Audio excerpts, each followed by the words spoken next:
people do not have, let's see. Mr. Lowe? Elliott, I'm still waiting for Mr. Malaro, so give me a moment. Mr. Goldstein, I do have, oops, let me, all right, Mr. Goldstein, you are here on Mr. Hawkins.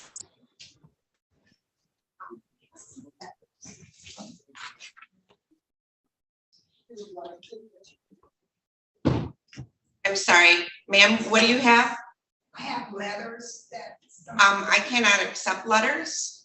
So if they're on behalf of a defendant, you would give it to their attorney. If it's on behalf of a victim, you would give it to the prosecutor. But I can't, All right, I'm sorry. no, it's okay, because I can't have any information that the other parties don't have. Okay. So if they haven't been sentenced yet, you can give it to the attorney or the prosecutor. Once they're sentenced, you can just give them to the probation department. Or once they've pled, okay? Thank you. All right, Mr. Goldstein, I don't have Mr. Malaro, so I can't take care of Mr. Elliott. Mr. Elliott, be with you in a minute. So is Mr. Hawkins here? Is he in MDOC? He's not in custody, Your Honor. Okay, well, he is not in my waiting room. Do you want to give him a call? Your Honor, I will try. Mr. Hawkins changes phone numbers more often than I change socks, but I'll see if I can reach him. Okay, thank you.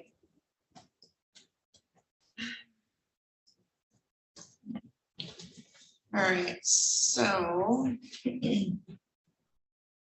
let's see.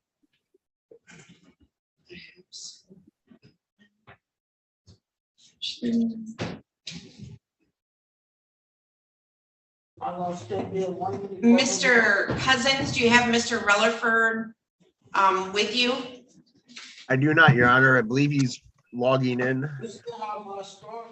Right. Mr. Mawad, did you have another matter? Cody Lowe, Your Honor. Yep, I got Cody Lowe. He was in his car and I told him he needs to pull. No, I got him. Okay, I good. got him. And it's Mr. Fleming's case. I got him too. No, I don't. Yes, I do. I have Mr. Fleming too. Mr. Lowe, can you hear me?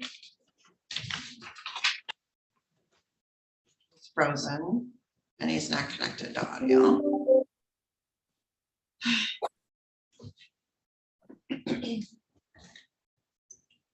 Mr. Daly, I'll be right with you. All right, Judge.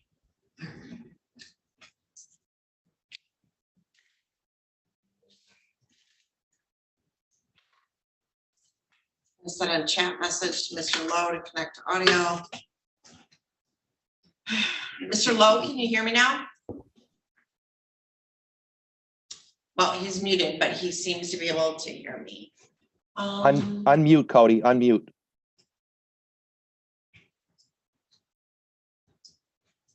Can you hear me now? Yes, yes. All Okay. right, this Sorry, is in Judge. the matter of the people of the state of Michigan versus Cody Joseph Lowe, file number 21-20527FC. I have Elias Mawad appearing on behalf of the defendant. I have Christopher Fleming appearing on behalf of the people. And this is the time set for pretrial. The court has received, dated January 6th, the defendant's Cobb sentence memorandum.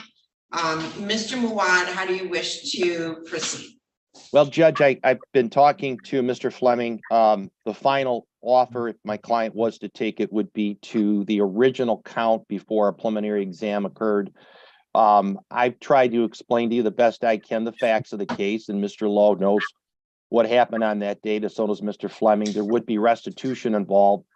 I think if I score the guidelines right, he's in a straddle, but I don't know what the court's opinion is at this time as to what you would do. And I just thought I'd see what your thoughts were. And then there's going to be a plea. I don't think there's any doubt about that. I just want to give Mr. Lowe a chance of maybe letting him know in advance so he can take care of some of his affairs on this matter, what the court thinks, and then we can hopefully get this matter resolved in a couple weeks. Right. So, Mr. Fleming, you have not worked out any type of kilover agreement with Mr. Mawad? That's correct, Judge. All right, would it be possible for both of you to schedule a bench conference with me? I'm actually available, and I know that your schedules are very hectic, but I could do one today at 11. I could do it. I don't know about, Chris, you okay with that? Yeah, that works for me. Good. Okay. Okay, so that would be great. So Mr. Lowe, can you log back in at 11? Yeah, that should be fine. Okay. Okay, excellent. So very good. We'll have a bench conference then at 11 a.m. So thank you, Mr. Mawad and Mr. Fleming. Thank you. Thank you very much. Thank you, All Judge. right, we'll see. Thank We'll see you, you Eli. back at 11.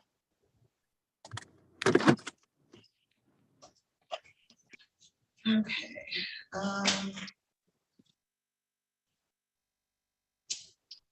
All right, Mr. Daly, why don't you come on up and we'll take care of your gentleman. Let's see, who do we have today? We have Mr. Greenwald.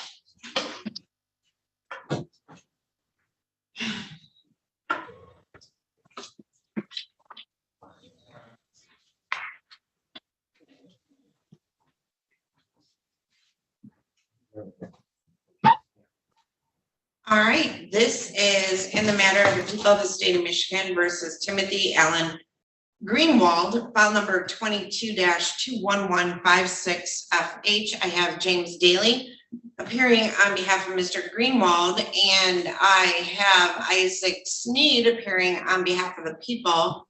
This is the date and time set for the first pretrial conference in this matter. And Mr. Daly, how would you like to proceed today? Your Honor, I apologize, Your Honor. This is actually my case. Oh, I'm sorry. I saw Mr. Steve turn on his video. That's how I usually know which prosecutor is. They turn on their video. Yeah. All right. So I actually have Alexander Bayonetto appearing on behalf of the people. And you're asking for a trial date then, Mr. Daly? That's correct, Your Honor. All right. And scheduling order.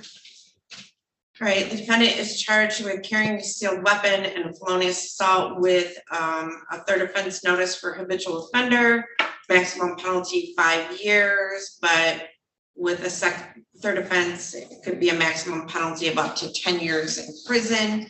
I'm gonna guess a one-day trial, Mr. Daly? Yes, Your Honor. All right, Ms. Adams, I am looking for a one-day jury trial, and obviously we can back it up.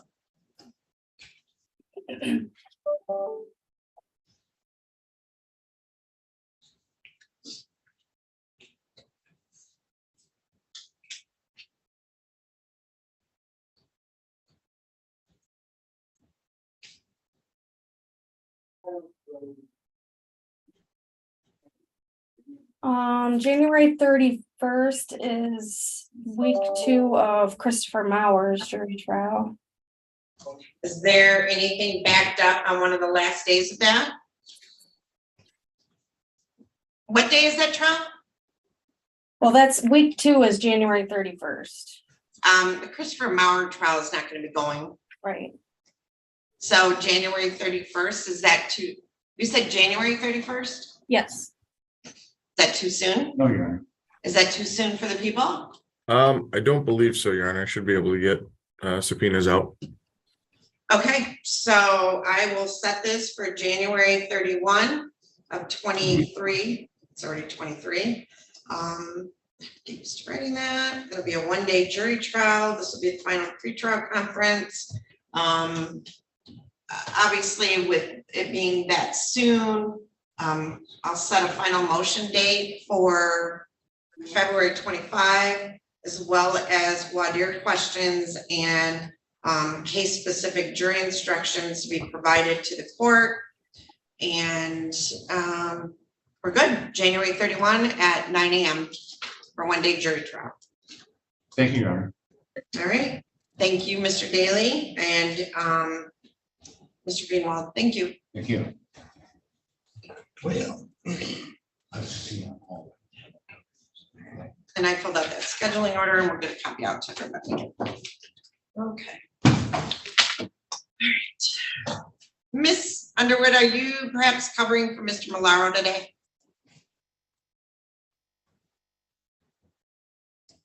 I am not, Your Honor, Okay. All right. unless So, something comes up. oh, well.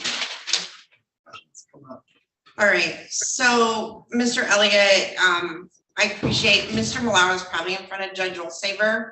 So I'm gonna ask you to go back, so I can take someone else, who has a different attorney, all right? Okay, All right, thank you. thank you. All right, so Ms. Brenner was the first attorney here today. So no. Rhonda has Mr. Lance. I'm here on Mr. Lance, Your Honor. Keegan Lance, okay, I got Keegan Lance. And who do I have from MDOC with me today? Is that Mr. Johnson, Your Honor?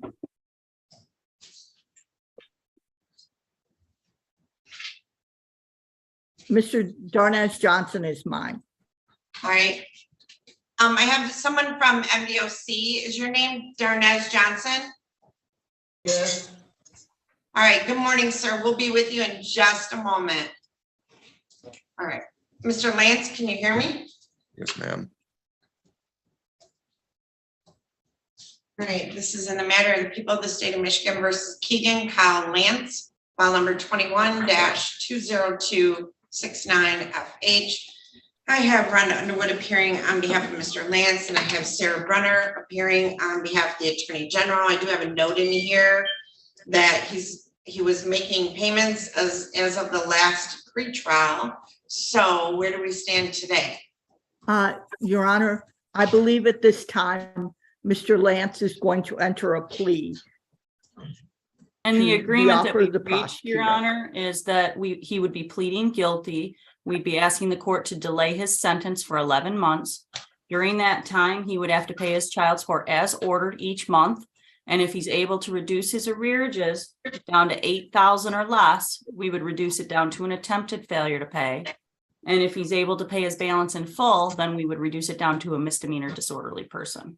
All right, so 8K or less, it would be an attempted, and if he pays it off, it's a misdemeanor? Correct. Is that the plea as you understand it, Ms. Underwood? You're muted. You're muted, Mike. Ms. Sorry, Your Honor. That is the plea as I understand it. Okay, all right, so Mr. Mr. Lance, You understand that plea? Yes, ma'am. We discussed it. Yep. Thank all you. right, You're welcome. Mr. Lance, raise your right hand. Oops, I almost fell on my chair. Do you solemnly swear or affirm to tell the truth, the whole truth, and nothing but the truth? Yes, ma'am. All right, can you state your full name for the record? It's Keegan Kyle Lance.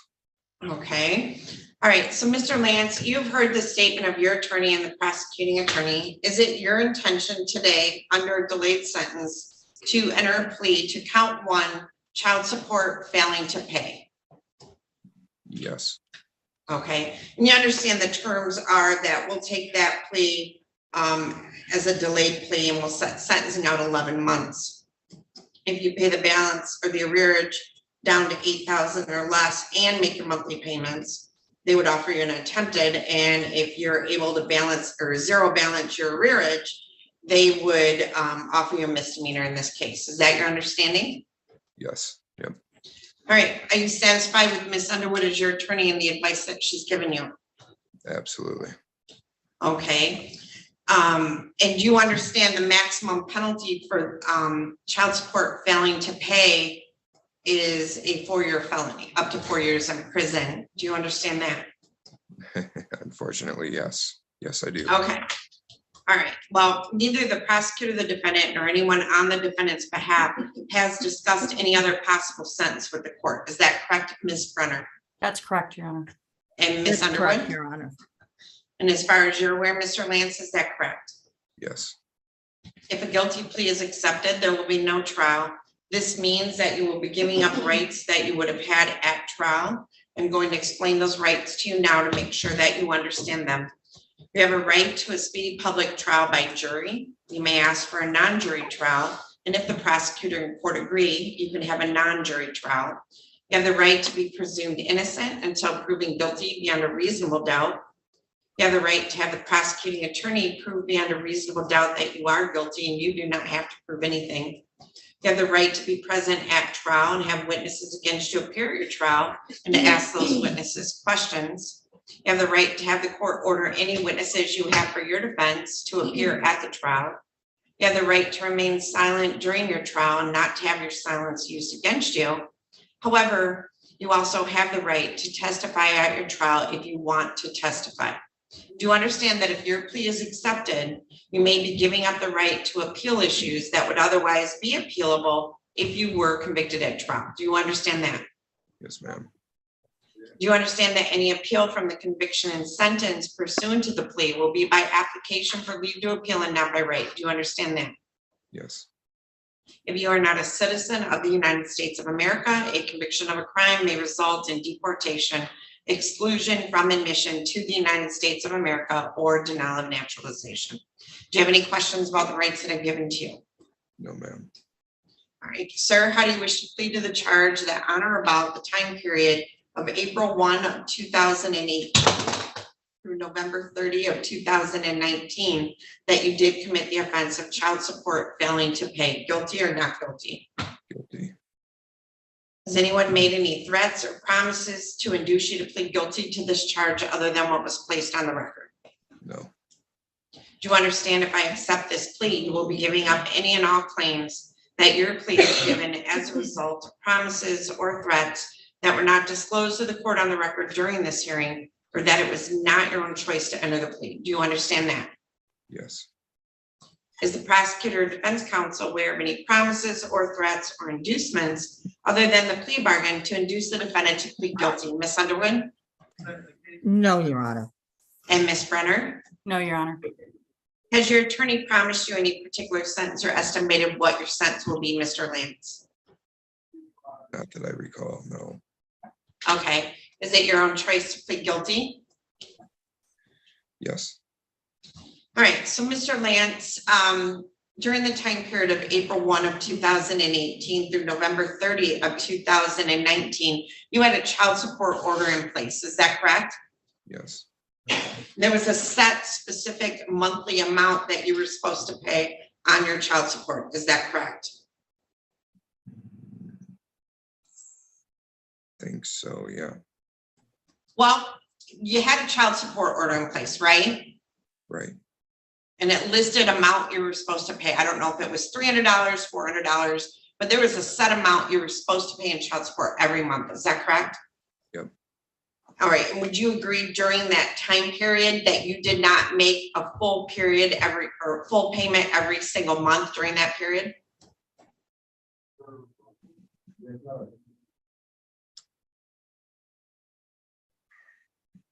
I would have to say, Would yeah. would you agree that you did not make each and every full payment every month? I would agree. I would agree with that. Okay, thank you. Oh, okay. All right. And Ms. Brenner, has the court complied with MCR 6.302B, C, and D? Yes, Your Honor. Ms. Underwood? Yes, Your Honor. All right, I accept the plea. It has been given understandably, voluntarily, and accurately. The defendant has full knowledge of his rights. He does have competent counsel. This court has made no agreement regarding the possibility of a plea or possible sentence in this case with the prosecutor, the defense attorney, the defendant, or anyone acting in the interest of either of them, other than if you comply with the requirements put on the record by Ms. Underwood and Ms. Brenner. Of course, the court will follow that. Do you understand that, Mr. Lance?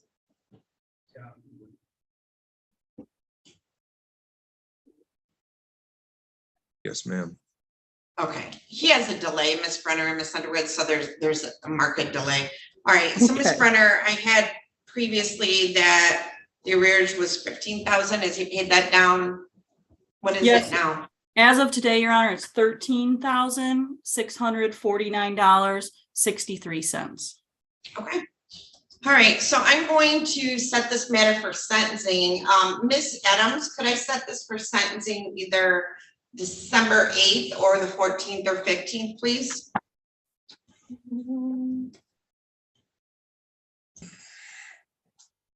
December 8th is good. Judge, also, we are still waiting for fingerprints for Mr. Lance. Okay, you said December 8th is good, all right. Judge, Right, do you Miss- do an initial sentence to the delay? Is he monitored by probation during this time period?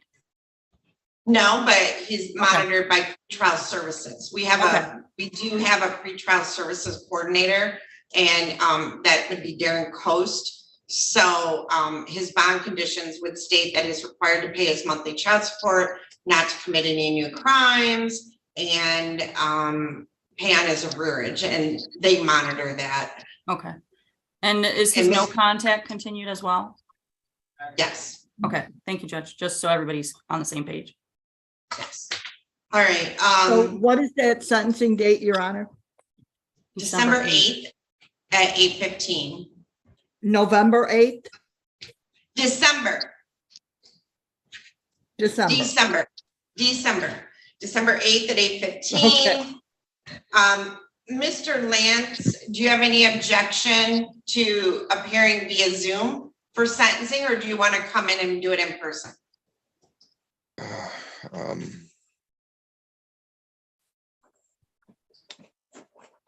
It- pro- Probably Zoom, but if I'm not able, I'm going to do what I can to make the payments. If I'm unable to make the payments, and I'll just show up just to make it easier, as a way to turn myself in. Okay, well, we're open, so you're more than welcome, even if I put down Zoom. I'm gonna put in person just in case, but, obviously you can settle that with Miss Underwood towards the end, and, that'll be fine. So, hold on. Let's see who.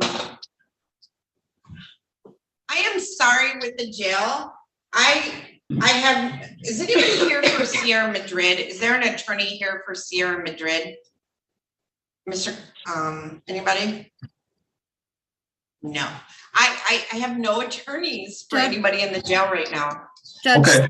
Judge, Mr. Malero said he was gonna pop over for Mr. Elliott from. Okay, well, maybe bring Mr. Elliott back then, I guess. I'm sorry. Okay. All right. Okay, so Mr. Lance, I'm going to put you in a breakout room actually with Darren Coast and Sarah Teskey, who are, Darren Coast is our pretrial services coordinator. He'll be monitoring your bond just to make sure you're making payments. And then Ms. Teskey will give you the information you need to proceed with Michigan Department of Corrections for a pre-sentence report. When you meet with Michigan Department of Corrections, be truthful with them about your background, also the events that occurred. They'll prepare a pre-sentence report. And before we come back in December, Ms. Underwood will review that with you. Mr. Lance, it is entirely possible to pay this off. I've seen people do it. They have worked their butts off. They got a second job. They paid it off. And so don't be defeated about it. And if you're a month away from paying it off, we'll adjourn it. Okay. We're much more interested in having your child support arrearage paid off than punishing you. All right.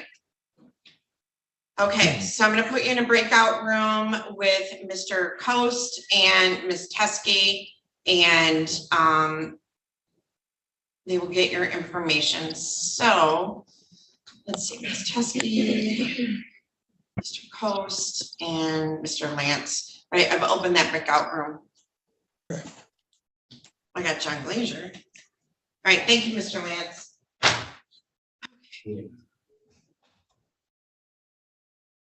Go ahead and join that breakout room.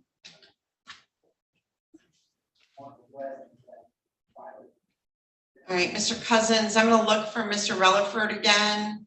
Let's see, let's see who this is. Good morning, Mr. Glazier. Morning, Your Honor.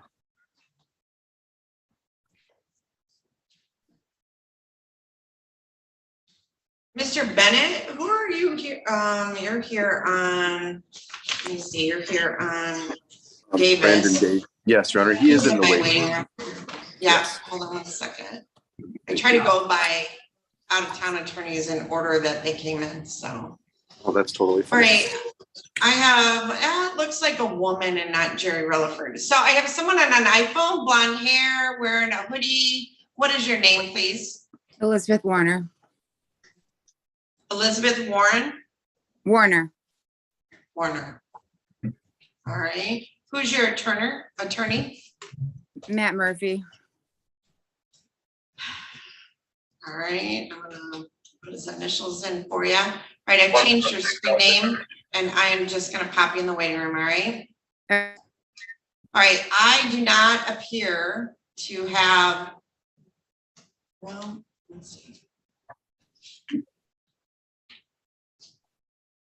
I don't have Jerry Lee Rutherford, Mr. Cousins. If you want to try to reach him and see if he'll log in.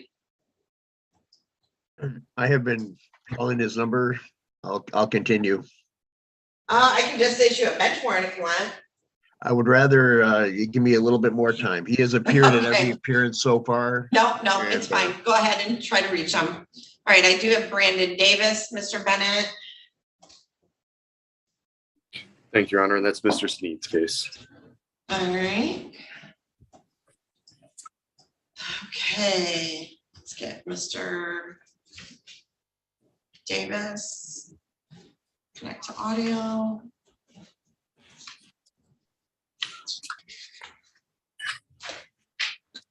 Right, I've just sent connection information from Mr. Davis.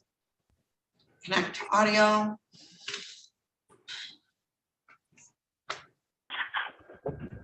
All right, Mr. Davis, can you hear me? Yes, I can. Excellent. This is in the matter of the people of the state of Michigan versus Brandon Davis, file number 22-21006FH. I have Isaac Sneed, P68786, appearing on behalf of the people, and I have Samuel J. Bennett, P79221, appearing on behalf of the defendant. This is a date and time set for a pretrial. For the record, I do have a letter in my file from our pretrial services coordinator, Darren Coast, stating that Brandon Davis is doing well with drug testing and his last 11 screens have been negative. Mr.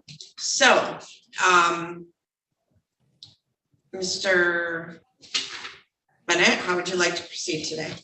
Your Honor, I've had several discussions with Mr. Sneed, and there is a plea offer on the table whereby Mr. Davis would plead guilty as charged to the receiving, concealing stolen property. The felony for possession of methamphetamine would be dismissed, and then admission into drug court that I believe he's either been screened for or is in the process of being screened for drug court. And he's ready to take that plea when you are. All right, let me double check to make sure he's been screened. Ms. Teskey is in a breakout room. So let me send a message to Ms. Teskey and make sure that he's been approved.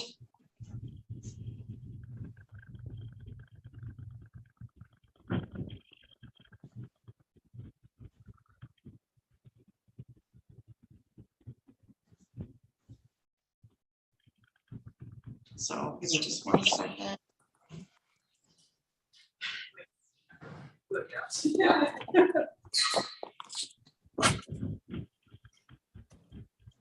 Usually she pops back by now, so.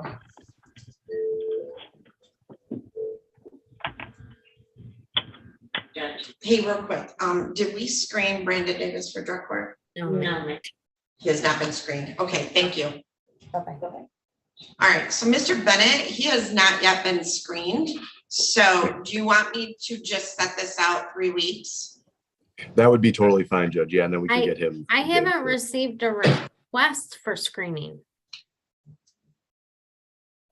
Did he? Okay, So, Mr. I Bennett, wasn't did aware of you? the process, but now I know that I can handle that. Fine. So, Ms. Teskey, can we take this as a request for screening? No, I have to have that in writing with all of his information, docket number and all of that. Is there a form that the attorneys fill out? Yep. I'm gonna give him Teresa's number because Teresa can email him that form. All right, so Thank Mr. you. Bennett, go ahead, Ms. Teskey, give him Ms. 517. Yep. 264-4697. And that was And her name- 264-4697. Yeah, and her name is Teresa Ruiz. Okay, Okay, she's Perfect, I'll our give her a court call. coordinator. okay. So Get that I'm all gonna filled set out and back this, to the court. yep, I'm gonna set this out to February 22nd at 8:30 in the morning. And then you can do the stip in order to adjourn, just get a hold of Ms. Ruiz, get that in, and that'll give us ample time for them to meet with him and screen him, okay? Okay, that sounds great, Judge. Thank you very much. All right, thank you both. Thank you. Thank you. Have a great day. Brandon, I'll talk to you soon. You as well. Okay, thanks. You're welcome. Bye-bye. So, I have 3 people in my waiting room, and Mr. Elliott from the jail. You said Mr. Your Honor, Millar was Mr. coming in. Rutherford says he's in the waiting room. He just popped into the waiting room. Happy chemo. Miss Underwood or Mr. Glazier, I have Mr. Elliott here today for arraignment on 2 files. Would either of you be able to find out from Mr. Millar whether it's just a waiver and if you could handle that for him? I will try, Your Honor. What was the last? Okay, thank you. What was his last name? Jeffrey, it's Jeffrey Elliott. All right, yeah, I'll find out, Your Honor. Okay, thank you. All right. Your this Honor, is the I'm matter- Mr. Johnson. I'm not on Mr. Johnson, but go ahead. That's okay. I'll wait. No, go ahead. I was just going to say that as to Mr. Johnson's case, I just set Mr. Johnson for a preliminary or for a forensic on another case in district court, Your Honor. So I think we're going to be asking for an adjournment on this to let that happen. Who's Mr. Johnson? Have I called that case? Oh, Darnell Johnson. All right.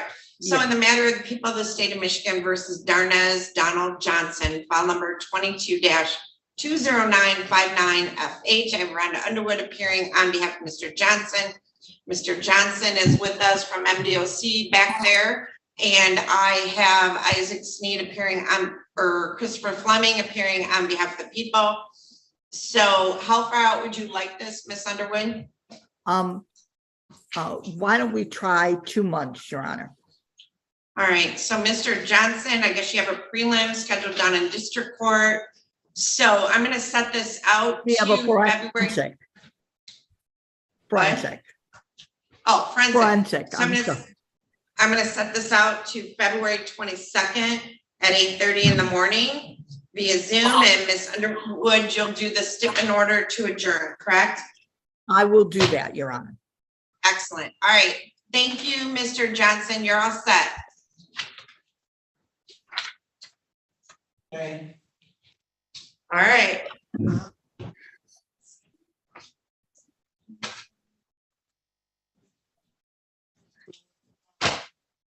Savannah, okay, so this is in the matter of the people of the state of Michigan versus Jerry Lee Rutherford III, file number 21-20509FH. I have Christopher Fleming appearing on behalf of the people, and I have Kevin M. Cousins, P85044, appearing on behalf of the defendant. This matter is set for jury trial on January 19th of 2023 at 9 a.m. Today is the deadline for the court to receive all, well, to have filed and heard all motions, as well as jury instructions and voir dire questions are due. So, Mr. Cousins? Your Honor, Your Honor, I do I believe- apologize. This is my case as well. Okay, well, Mr. Fleming nodded, so I was going with Mr. Fleming. All right, so Mr. Bayonetto is on behalf of the people. So, Mr. Cousins? Your Honor, I believe that Mr. Bayonetto and I are in the process of reaching a resolution on this. I don't think we're quite there. I do believe he's also out of state next at the appointed jury or Who's the out of appointed trial state? date. And I we am, would Your be agreeing to a, Well, you can have another prosecutor fill in. This is an older file, so I'm not gonna move the trial. Your Honor, if I may, I believe we have. It's on my list of trials that scales say need to be taken care of. No, I understood, Your Honor. I believe we're very close to a resolution. What I was going to potentially ask for was maybe if we could do one more pre-trial. I think Mr. Cousins and I will have this resolved short of a trial. I don't have another pretrial before the trial, but you are more than welcome to have them brought in any day before the 19th, I believe. Okay, that would work. Wednesday is my pretrial day. So it's set for trial on January 19th with it, which is a Thursday. I mean, I can put it for the 18th. I've already got well over 18 scheduled that day, but I can set it for the 18th. I'll defer to Mr. Cousins on that. I'm not sure what he would like to do. Your Honor, I would. This is I'm in a bind. Based off of Mr. Banetto's representations and also issues in my own, my father passed and I found myself to be in a bind and I did not get instructions and whatnot out. I just one last continuance would be I would really appreciate it for Mr. Rutherford. Well, I do understand the loss of a parent. Miss Adams, could I back this up to the 31st? Sure. All right, so how about I move it to January 31st and I'll set a pretrial for, I can set a pretrial for the 18th and add the deadline for the 18th. That would work for the people. Thank you, Your Honor. You're welcome. All right, so January 31st for trial at 9 a.m. and I'll add a final pretrial for January 18th, 23 at 8:30 in the morning, and that could be a Zoom. This was set for a one-day jury trial, and then I'll make the deadline for everything else, the 23rd. And obviously, if you are able to reach a resolution, I can take it any day of the week. Obviously, I'll accommodate anybody. So, No, you don't got proof of that. Of what? Mr. Valero, you're not muted, so don't say bad things about me. Judge, I would never say bad things about you. Oh, I don't know. 20509FH. All right, I filled out a scheduling order and I'll get that out and we'll see back for pre-trial on the 18th. All right. Thank you, Your Honor. I appreciate the All right, you're welcome. Thank you. Okay, Mr. Rutherford, you're all set. Okay, thank you, Your Honor. Miss Adams, if you can, Mr. Coast, Mr. Coast, I think the gentleman I put you in a breakout room with, he actually still needs his fingerprints, so I don't know if you can let him know that. Judge, I have his phone number. I'll reach back out to him. All right, thank you. Mr. Malaro, thank you. Mr. Elliott, I kept getting Mr. Elliott out of the jail. And so this is in the matter of the people of the state of Michigan versus Jeffrey Elliott. I have two files. On file number 23-21200FH, I have Salvatore Malaro appearing on behalf of Mr. Elliott, and I have Sarah Brunner appearing on behalf of the Attorney General. On file number 23-21199FH, I have Salvatore Malaro appearing on behalf of Mr. Elliott, and I have Isaac Sneed appearing on behalf of the people. So this is a date and time set for arraignment on both of these files, Mr. Malaro. And Mr. Malaro, how do you waive the reading of the felony information?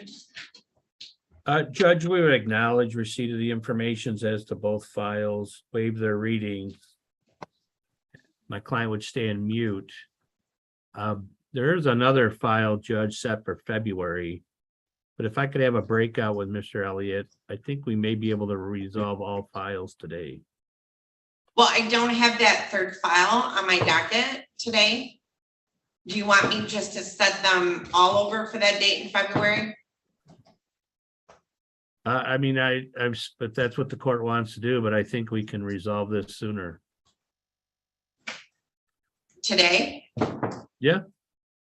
Okay, I can't give you more than a couple minutes in a breakout room because it's the only jail room I have. That's all I'll need, Judge. Oh, okay.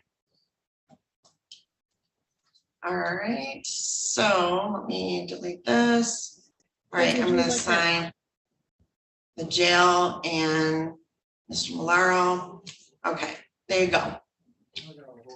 Okay, so Mr. Rutherford, you're all set. You can disconnect. David Goldstein. Yes, Your Honor. Mr. Hawkins. I have not been able to reach him, Your Honor. All right, well, let me get you on your way then. In the matter of the people of the state of Michigan versus Donald Christopher Hawkins, he is not in the courtroom. Nobody is looking at me. File number 21-20468FH. This is the date and time set for a final pretrial conference. In this matter, I have David Goldstein appearing on behalf of Mr. Hawkins and Mr. Sneed appearing on behalf of the people. Mr. Hawkins is not in my waiting room. He is not in my courtroom. So, Mr. Goldstein, you stated you tried to reach him. Unless you have a good reason otherwise. Well, Your Honor, I was going to ask the court to give me one brief adjournment. This case has been pending since the middle of 2021. And I think Mr. Hawkins has appeared every other time he's been required to appear. I'm going to chalk this up to him just forgetting. The problem, as I said earlier, Judge, is I have a number of phone numbers for him and not all of them work. And so I would ask the court to give me, let's say, 2 weeks. I can't do next week. I'm in trial next week. Right. Okay. So I don't remember when the trial date is in this matter, Your Honor, but I don't think it's that soon. well, I don't have, let me see here. I have a trial date. We didn't set a trial date. So he was set for trial back in October. And then we came in and we set a final pretrial for today, but it doesn't look like we set a trial date. So I can set this over to February 1. Thank you, Your Honor. That's why I was wondering why I didn't have a date written in my file, but I thought maybe I just forgot to write it down. All right. And you can do this in order to adjourn. Yes, Your Honor. All right, Mr. Goldstein, I believe that's all I have with you this morning. Yes, Your Honor. I don't know whose case is it Mr. Sneed? Is it your case? I can look that up for you. It was Angie's, but obviously with her gone, I don't know whose it is now. All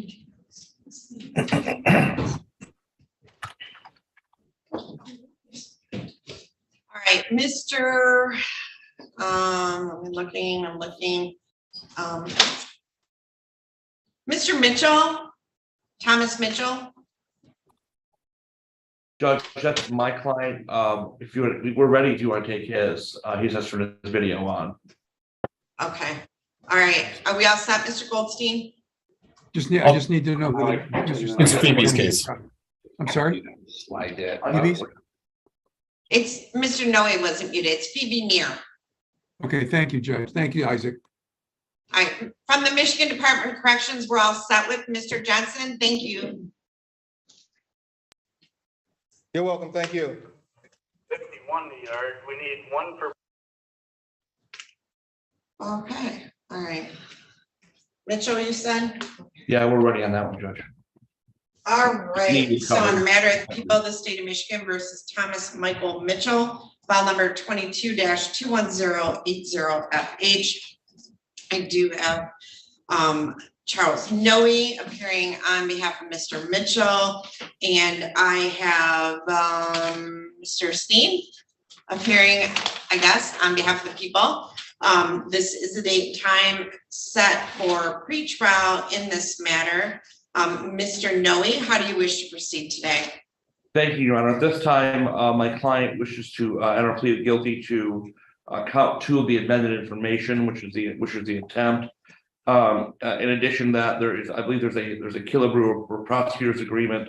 My client will be sentenced under HIDA and have no upfront jail or incarceration. Okay. Regarding the sentence of the plea. My client has no prior record. As you can see, Judge, he's a relatively young man, so that seems to all fall in line.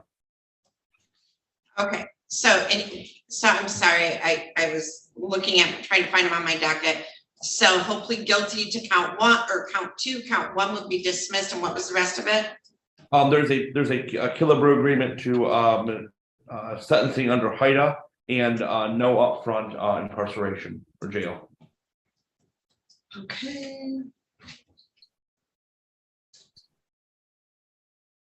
All right, is that a correct recitation of the plea as far as you're aware, Mr. Sneed? Yes, it is, Your Honor. Thank you. Okay.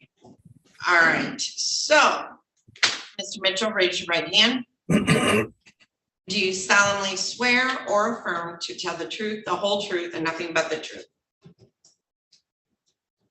I do. Excellent. All right, so Mr. Mitchell, you put your hand down.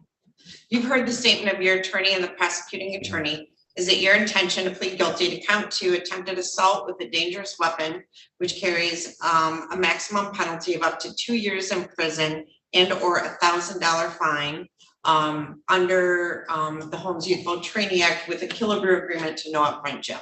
So is it your intention to plead guilty to that? Yes, ma'am. Okay. Are you satisfied with your attorney and the advice that he has given you? Yes, ma'am. Neither the prosecutor, the defendant, or anyone on the defendant's behalf has discussed any other possible sentence with court regarding fines, costs, term of probation. Is that correct, Mr. Sneed? Yes, it is, Your Honor. And Mr. Noe? Yes, Your Honor. And Mr. Mitchell, is that correct as far as you're aware? Yes, Your Honor. All right, so do you understand if a guilty plea is accepted, there will be no trial? This means that you will be giving up rights you would have had at trial. I'm going to explain those rights to you now to make sure that you understand them. You have a right to a speedy public trial by jury. You may ask for a non-jury trial, and if the prosecutor and court agree, you can have a non-jury trial. You have the right to be presumed innocent until proven guilty beyond a reasonable doubt. You have the right to have the prosecuting attorney prove beyond a reasonable doubt that you are guilty, and you do not have to prove anything. You have the right to be present at trial and have witnesses against you appear at your trial and to ask those witnesses questions. You have the right to have the court order any witnesses you have for your defense to appear at the trial. You have the right to remain silent during your trial and not to have your silence used against you. However, you also have the right to testify at your trial if you want to testify. Do you understand that if your plea is accepted, you may be giving up the right to appeal issues that would otherwise be appealable if you were convicted at trial? Do you understand that, Mr. Mitchell? I do. Do you understand that any appeal from the conviction and sentence pursuant to the plea will be by application for leave to appeal and not by right? Do you understand that? I do. If you are not a citizen of the United States of America, a conviction of a crime may result in deportation, exclusion from admission to the United States of America, or denial of naturalization. And do you have any questions about the rights that I've given to you? No, Your Honor. Mr. Mitchell, how do you wish to plead to the charge that on or about August 25 of 2022 in the city of Tecumseh in the county of Lenawee that you did commit the offense of attempted assault with a dangerous weapon? Guilty or not guilty? Guilty, Your Honor. Can I ask what you're here for? Because I don't have anything with you this morning. Yes, Your Honor, I understand that. Again, it's a post-termination review. We're gonna go see if Judge Dowell's gonna hear it. We were told in the clerk's office that you would hear it, but it's not on your docket, I know. I have something at 1:30. I have Clark Wagatha at 1:30. Oh, Clark Wagatha, that is what we're here for, but it was set for 9.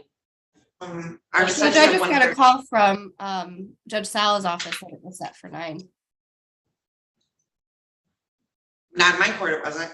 Judge, I think it was Okay. set with the referee at 9 and then we changed it to 1:30 with you. There was a So note. with you Yeah. this afternoon, thank you, Your Honor. Okay, thank you. Okay, Oh, Carol, I'll talk to your clerk. Thank you. okay. I never do anything on Wednesdays except criminal in the morning. Okay. All right, so has anyone made any threats or promises to you to induce you to plead guilty to this charge, Mr. Mitchell? No, Your Honor.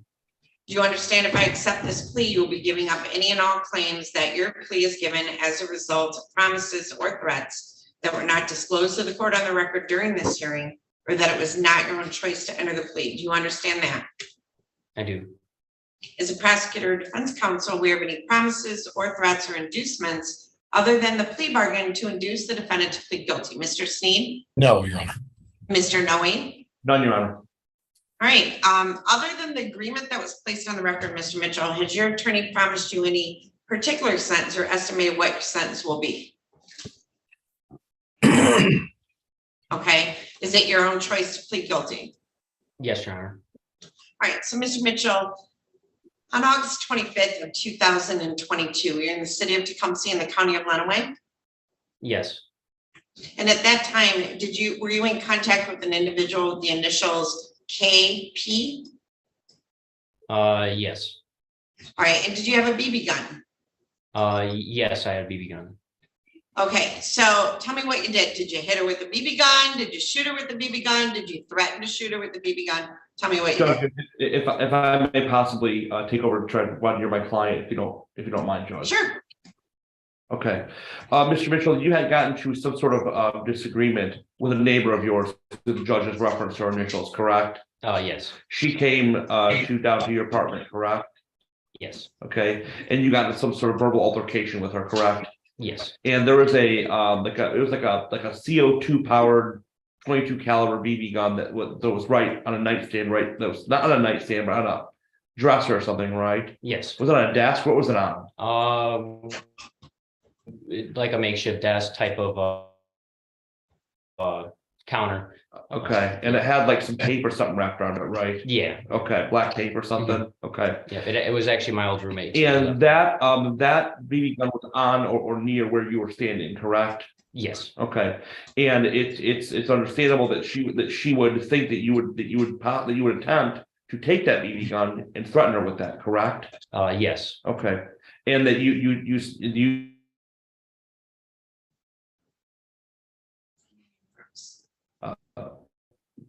putting her in fear that you would So use Mr. that Noe, you CO2 powered froze, BB gun. Mr. Noe, Mr. Noe, correct.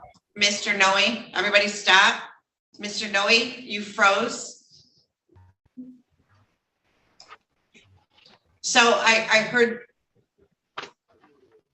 Can you hear me, Mr. Noe? Yeah, Judge, I turned off my video, so hopefully that should help with the bandwidth. Okay, so I kind of, what was the last thing we got, Miss Evelyn? 1 second. It's understandable. She would think that you would attempt to take that BB gun and threaten her with that, correct? And that was the last one. Okay, is that correct that she would think that you would threaten her with that BB gun?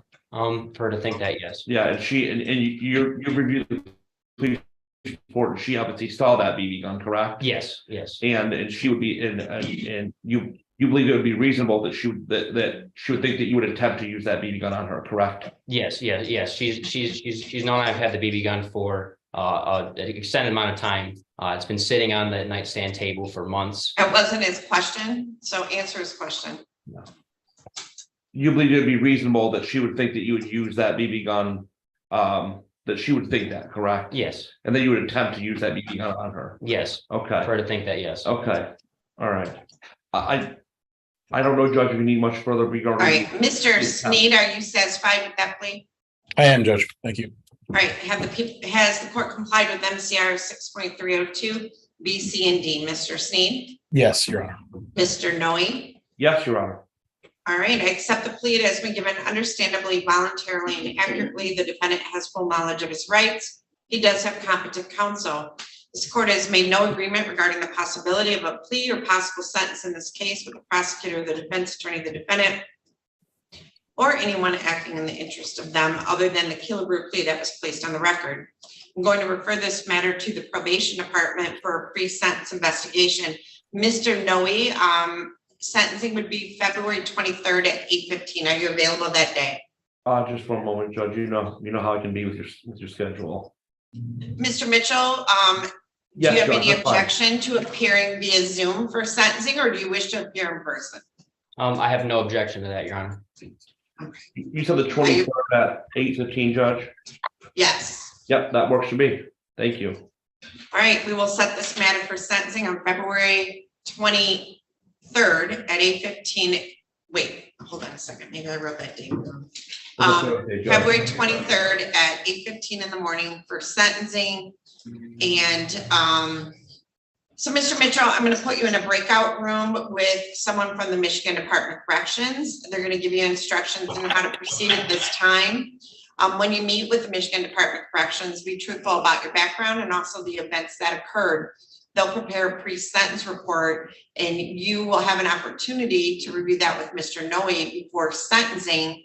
And then they will we'll be back for sentencing on that day.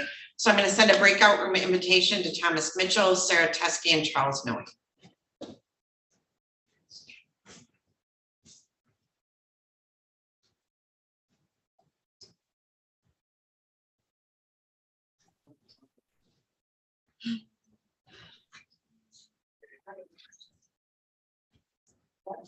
Sure.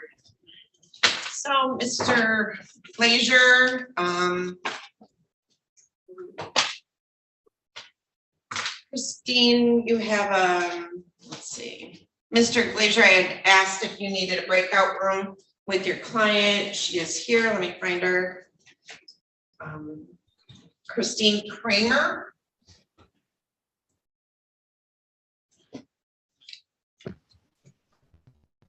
Christine Kramer, can you hear me? I'm sorry, Ms. Kramer.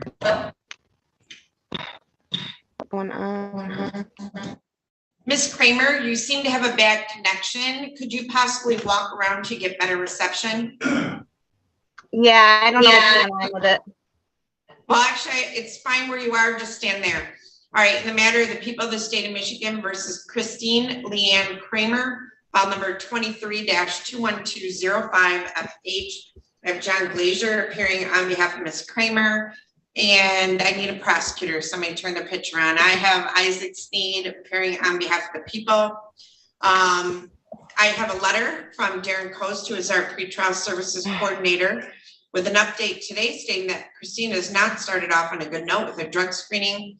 She tested positive for meth 4 days after being placed on bond conditions in district court. She then missed her very next drug screen. He has tried to contact her, but her mailbox was full. Christine later called, said her phone wasn't working and she couldn't make it out to test. They're attempting to have her testing switched to Hillsdale County District Court.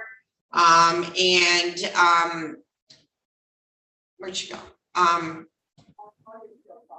She disconnected, so I don't know, maybe we'll get her back. Mr. Glazier, she's disconnected, so All right. I'm gonna move on, and if we get her back, I'll bring it back in. All right, in the matter of the people of the state of Michigan versus Jeffrey Allen Elliott, I now have 3 files in my hand. I have 21-20212FH. I have 23-21199FH and 23-21200FH. I have Salvatore Malaro appearing on all of them, and Llano County Prosecutor's Office, Mr. Sneed appearing on, file number 21-20212FH and 23-21199FH. And then I have Sarah Brenner appearing on file number 23-21200 on behalf of the Attorney General. So, Mr. Malawi had requested a breakout room with Mr. Elliott. We did provide that to you, and I am going to turn my page over so I have enough room to make notes. Mr. Millar, how do you wish to proceed with Mr. Elliott on all three of these files? Your Honor, Mr. Elliott had more questions than I anticipated. So I would ask if we could just get a brief, set the two matters for pretrial in a couple of weeks and move up the other case in a couple of weeks. I'm gonna go see him Friday, explain everything, and I think maybe we can get this resolved. All right, so I can either put them all on February 22nd where they already are, or let me see, I could do February 1. What's your preference, Mr. Elliott? February 1st, fine. February 1st. All right, so we will set all of these over to February 1 at 8:30 in the morning. That would be all three files. And we'll remove the pre-trial on February 22nd and set it for February 1. And actually, Mr. Miller, you have to do this different order. Well, wait, no. One of these is an arraignment, 2 is an arraignment. We'll do the notice of hearing on the 2 arraignments, and you do this different order to adjourn the other one? Yes, Judge, I will do that. Okay. All right, I'll enter a plea of not guilty on behalf of Mr. Elliott. Did you waive the reading of the information? Well, Judge, formally, I will acknowledge receipt of the informations on both files, waive their reading. Mr. Elliott will stand mute and will ask that the matter be set for pretrial on February 1st. All right, very good. Thank you. And Your Honor, I just noticed that my secretary put the district court number on the top of our information, so I'll get that corrected and have a new one submitted to the court. Okay, thank you. Thank you. All right, Mr. Elliott, you're all set. Can you tell them I would like Mr. Williams next, please? Thank you. Mr. Glazier, Christine's called back in. Let me grab her file. Oh, wait, it's let me in now. Yep. All right, so we're back on the record with Christine Kramer, Mr. Glazier. This is the date and time set for arraignment in this matter. Ms. Kramer, I don't know how much you heard. I do have a letter from, okay. So I've got a letter from your pretrial services coordinator stating that you haven't started off on a good note with your drug screening. You tested positive for methamphetamine 4 days after being placed on bond conditions down in district court. You then missed your very next drug screen. There was an attempt to call you. Your mailbox was full, so you need to clean that out. Christine later stated that her phone wasn't working and she couldn't make it out to test. We're going to attempt to have your testing switched to Hillsdale County District Court, and I'm going to put you in a breakout room with Mr. Coast today. Ms. Kramer, understand if you continue to miss drug testing or you test positive, I will revoke your bond. Do you understand that? I missed everything that was said except for what you just said, but I had wanted to speak with my attorney before we even started this. Well, did you call your attorney? Way I could do that. Okay. Did you call your attorney before today? I did, but there were a couple things that I just wanted to come on. So, Ms. Kramer, more important, do you understand what I just said to you?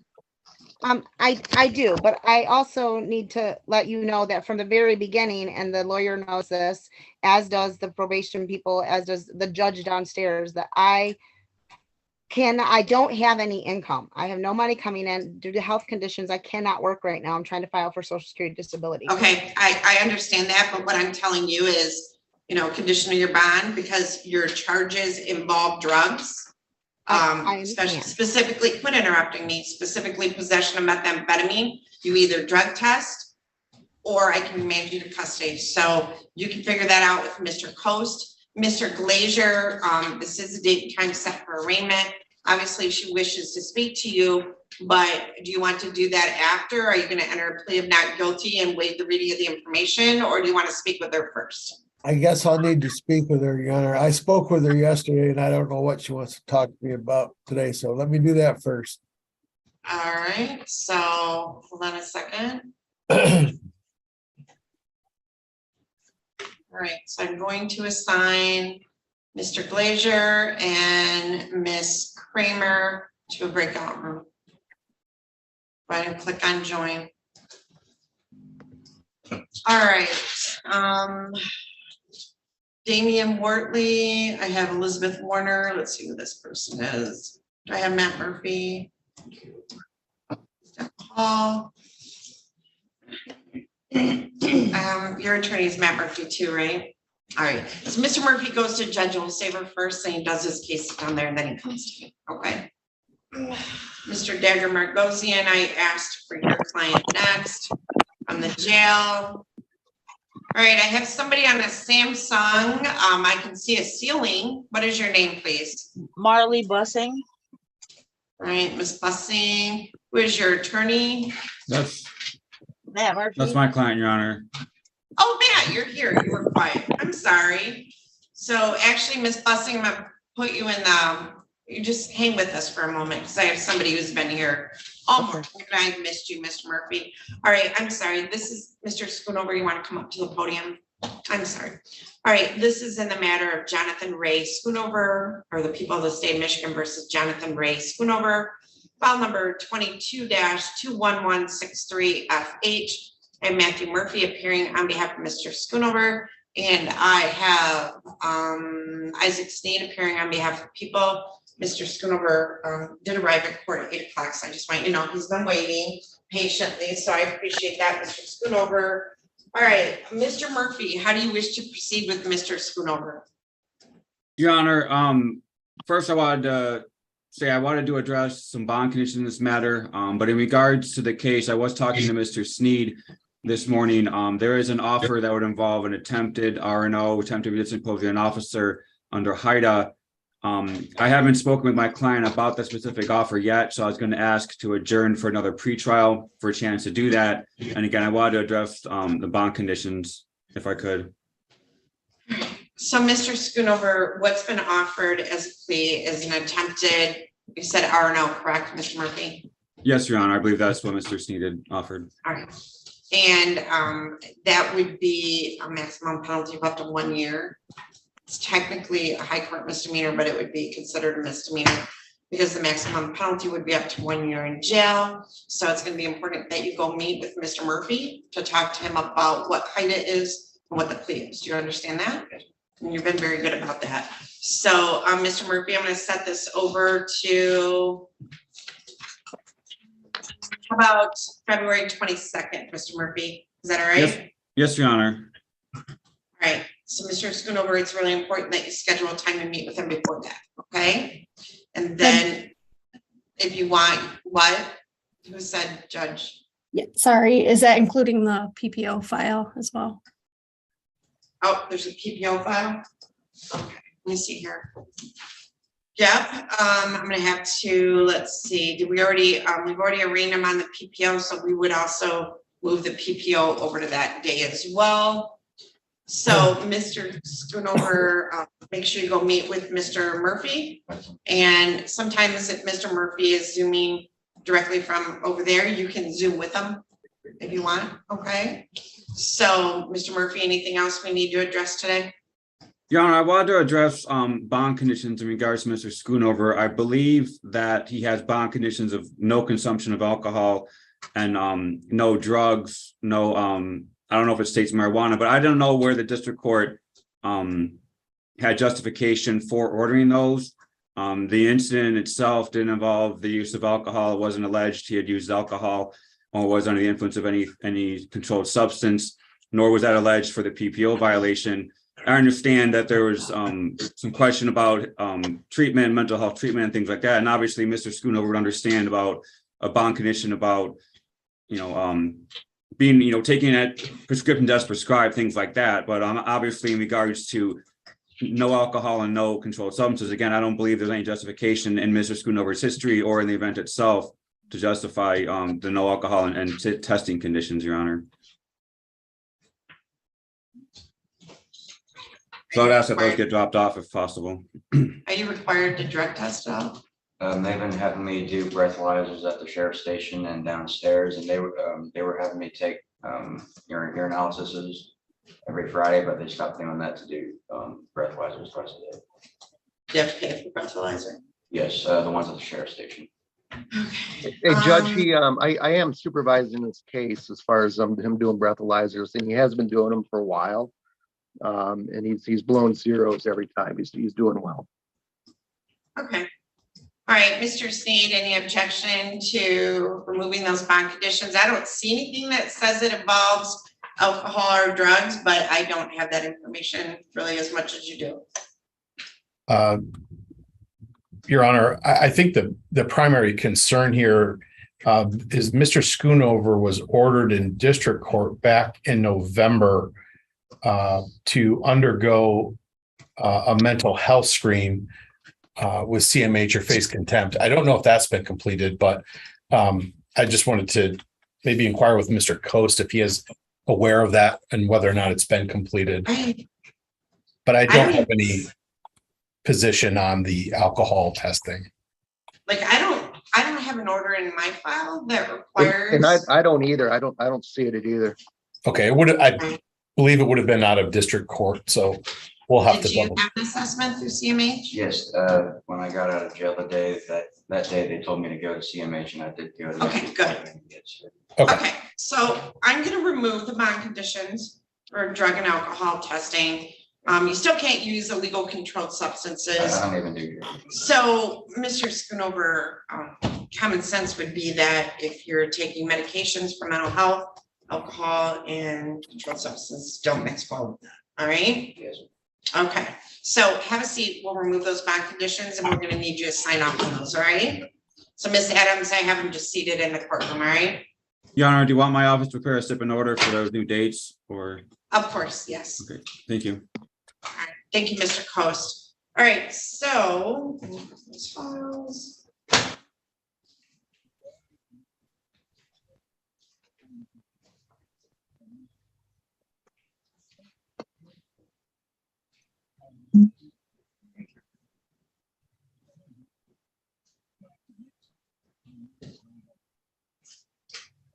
All right, hold on. I don't know what I did with the Kramer file. Hold on. All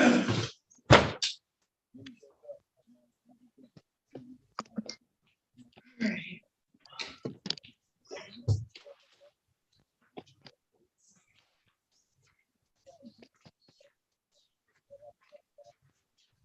I don't know what I did. All right, so we're back on the record in the matter of people of the state of Michigan versus Christine Leanne Kramer. Mr. Leisure, you spoke with your client. You want me to? Yes, Your How do you Honor. wish to proceed? Your Honor, we're gonna waive the reading of the information and ask the matter be set for pretrial, but I did want to address the court on bond conditions. All right, you may do so. Your Honor, this is a situation where my client's been ordered to evidently to drive to Adrian and test for drugs. She's not sure whether it's 2 times a week, 3 times a week. When this incident happened, she was in the process of moving to Reading, and she now lives in Reading. She has no income. She's applying for Social Security. And it's a situation where the district court orders drug testing on every case that involves possession, use, or of drugs, which always amazes me that it's on every single case that they do it on. In this particular case, my client has no criminal history of drugs at all. In fact, she has no criminal history that I can see on the one in front of me. It's a situation where this case involves a vial that was found in her car was packed with all of her belongings, and the vial had residue in it only, and they've charged her with possession. It doesn't sound like much to us to charge somebody $20 to go and do a drug test, but to a person who has zero income, you're talking $40 to $60 a week, Your Honor. And that's just something she can't do. Every discussion I've had with her to resolve this has led to the point that we're setting it for trial just because she can't do probation. I've explained to her if she loses, she's going to have a felony, and she's going to be required to do those things anyway.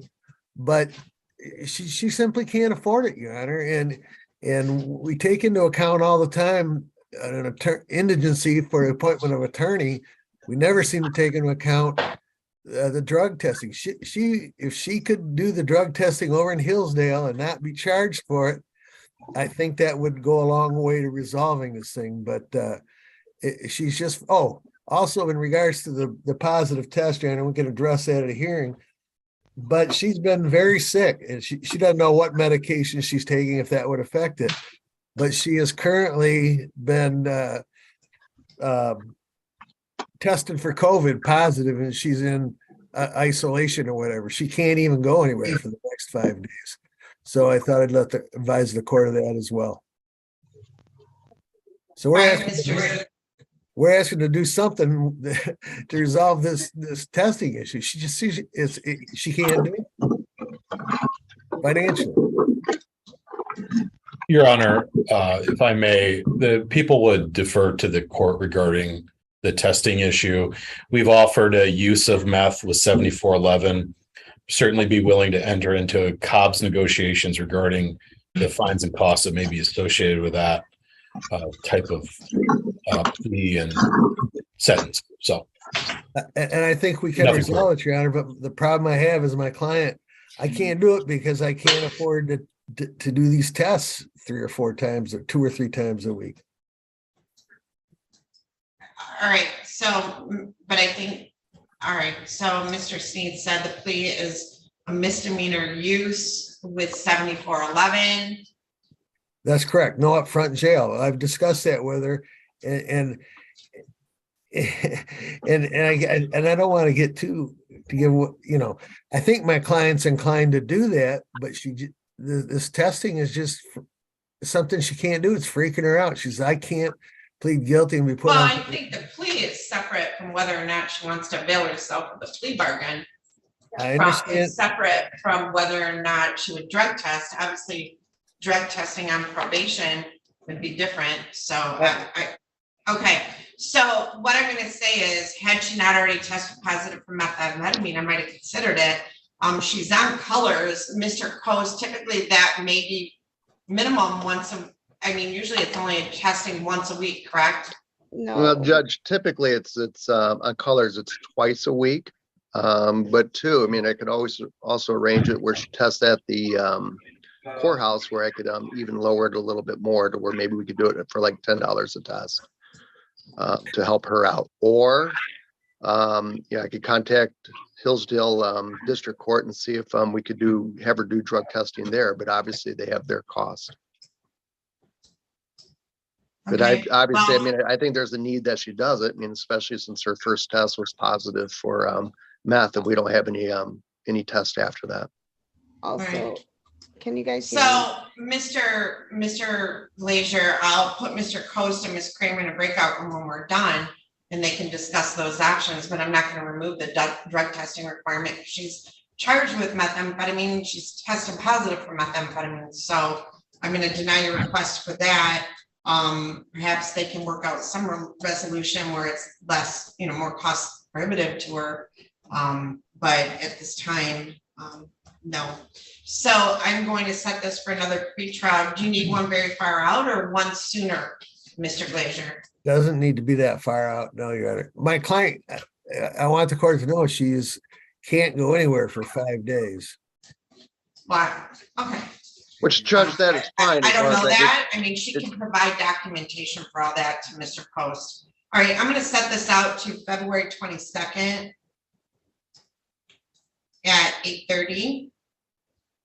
And this is arraignment, so Ms. Adams will do the notice. I'm going to put you in a breakout room, Ms. Kramer, with Mr. Coase. And he can discuss some options with you. Okay. Okay. So, let's see here. When you're done, you can just disconnect and go on your way. So, all right, we'll open the breakout room. And I believe, Mr. Glazier, that's all you have with me this morning. That's all I have, Your Honor. All right, thank you. Thank you. Okay. So, Michael, I don't have Mr. Williams yet. Ms. Adams, could you maybe call the jail again? See if we can get Mr. Williams, Michael Dagger-Margosian. Who else do you have? Anybody? Nope, that's it, right? Just that for you, Judge. Yep. Sorry. Okay. All right, Matt Murphy, let's go with Damien Wortley.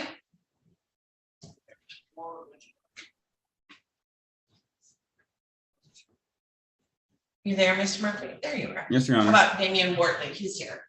Yes, Your Honor. We got Mr. Wortley in.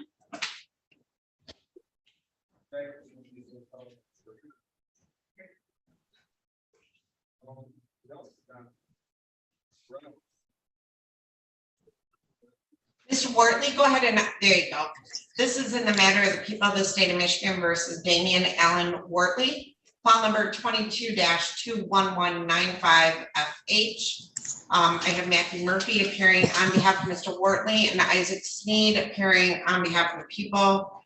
This is a date and time set for arraignment in this matter. Mr. Murphy, do you waive the reading of the felony information? Yes, Your Honor. We waive a reading of the information. We acknowledge receipt of said information, the witness list, and the discovery man from the prosecution in this case. Mr. Wortley wishes to stand mute and ask for a not guilty plea to be entered on his behalf. Would ask for citing of a pretrial in this matter. All right. So I will enter the not guilty on behalf of Mr. Wortley, and I'm going to set this for another pretrial conference on March 1 at 8:30 in the morning. Mr. Wortley, make sure you contact Mr. Murphy the week before your pretrial. Remember, you know, they have a lot of cases. They can't go around trying to contact everybody. So Right. Make sure you reach out to Mr. Murphy before that. And we'll see you back here on March 1 at 8:30 in the morning. And we'll do the notice because it's an arraignment. Mr. Murphy, any further instruction for Mr. Wortley? No, just please, Mr. Wortley, contact my office, schedule an appointment. I need to talk to you about everything for the next date, okay? Will do. I tried contacting your office the other day. Yeah, I know. Thanks. Just Okay.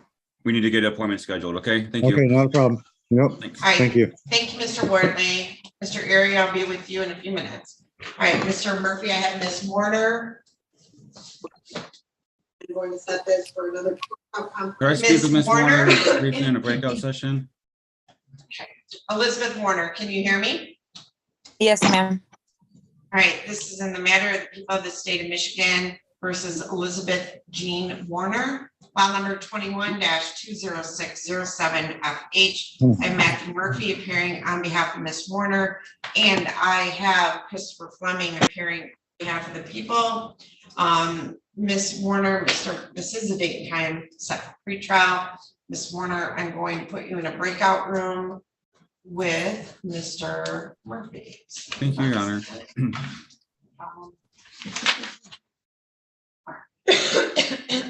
Go ahead and click on join that breakout.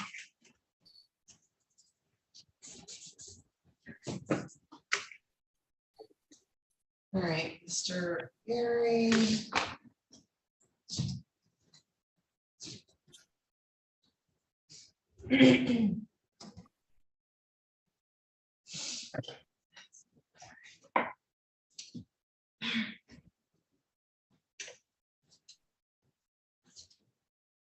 All right, this is in the matter of the people of the state of Michigan versus Christopher Matthew Nowak, file number 22-20795FH. This is the time scheduled for a pre-trial conference in this matter. I have Robert D. Erie appearing on behalf of the defendant, P26451, and I have Isaac Sneed appearing on behalf of the people. This is a date and time set for, looks like a plea hearing possibly in this matter. So, Mr. Erie, how do you wish to proceed today? May it please the court, Robert Erie for Christopher Nowak. Your Honor, I thank you for getting me in a little bit early. Unfortunately, I've got like 3 things. I'm supposed to be in a hearing on another county, so I appreciate you taking me at the time that was actually appointed for this matter. I do have Christopher Nowak seated next to me, and I have explained to him all of his constitutional rights. I would like to give him a short voir dire, but I have spoken to Phoebe Meyer The other prosecutor that was on this case, and my client is prepared to tender a plea of guilty to count 3 on this matter, Your Honor, which is using a computer to commit a crime, 7-year felony. It's my belief and understanding that this does not require sex offender registration, and that this is a Cobb's plea, no initial Lenawee County or MDOC jail or prison. And I think I indicated, I've explained to my client all of his constitutional rights, but when the court is prepared to take the plea, I would like to argue with it just for a little bit. Mr. Steen, to your best of your knowledge, is that the plea that's been offered in this matter? That is a correct recitation, Your Honor. Thank you. I should have said, I'm sorry, Judge, I should have said the other counts are to be dismissed. No, the felony information for count 3 does not indicate that sex offender registration is required.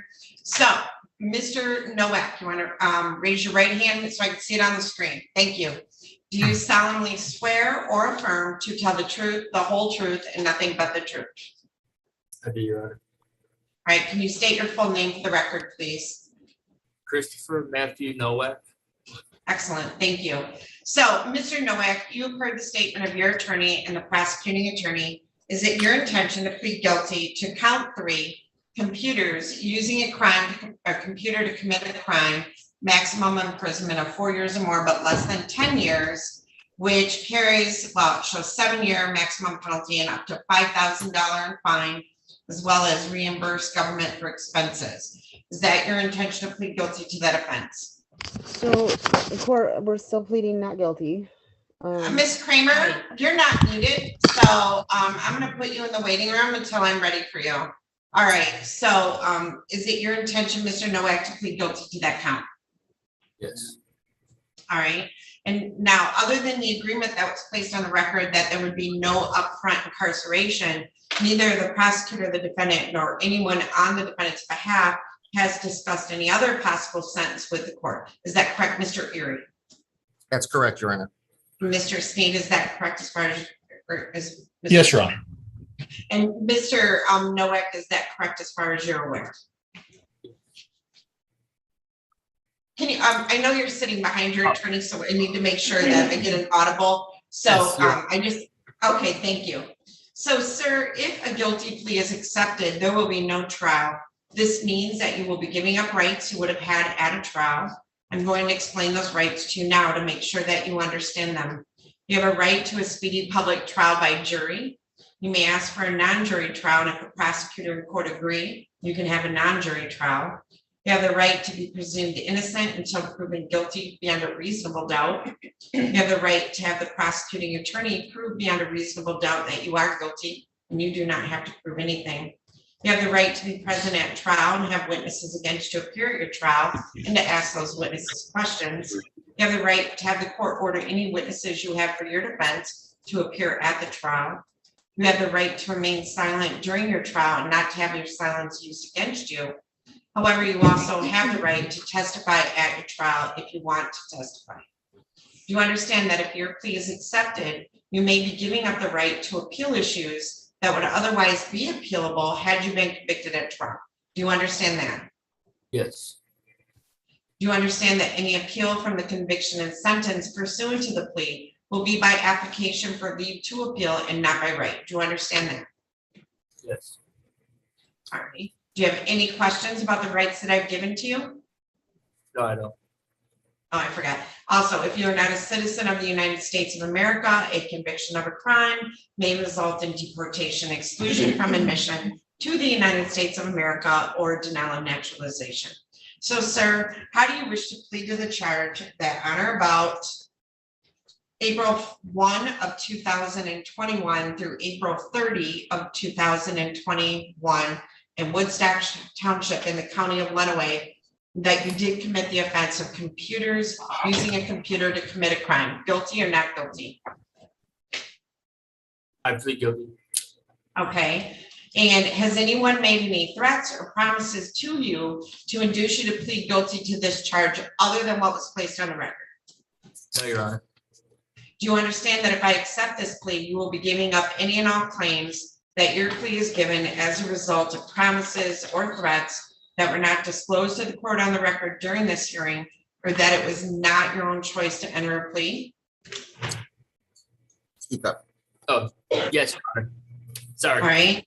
It's okay. I understand. Is the prosecutor or defense counsel aware of any promises or threats or inducements other than the plea bargain to induce the defendant to plead guilty? Mr. Erie None, Your Honor.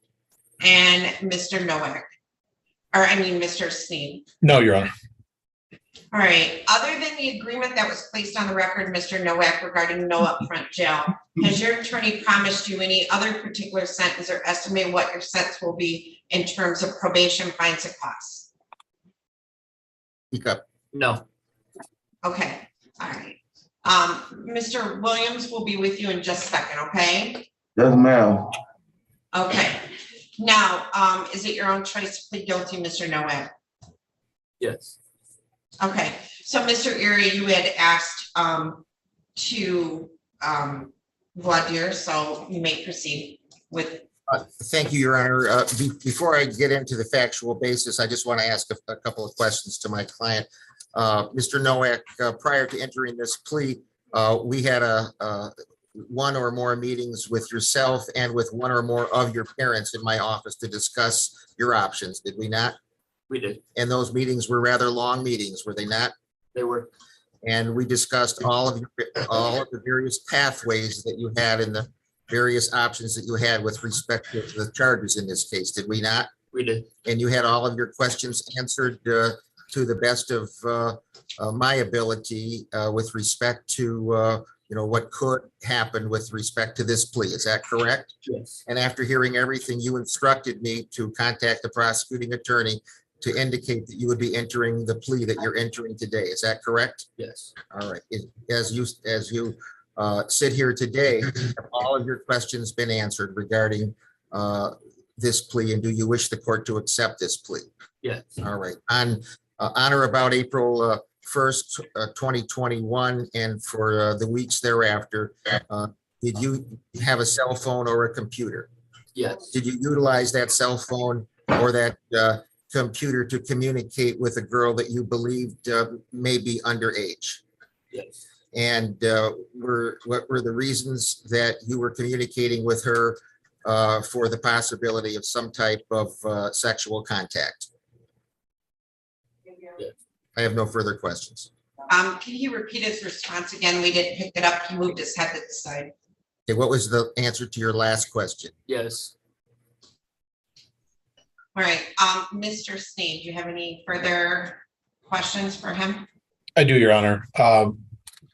Mr. Nowak, you agree the venue of the crime would be in the township of Woodstock in Lenawee County, state of Michigan? Yes.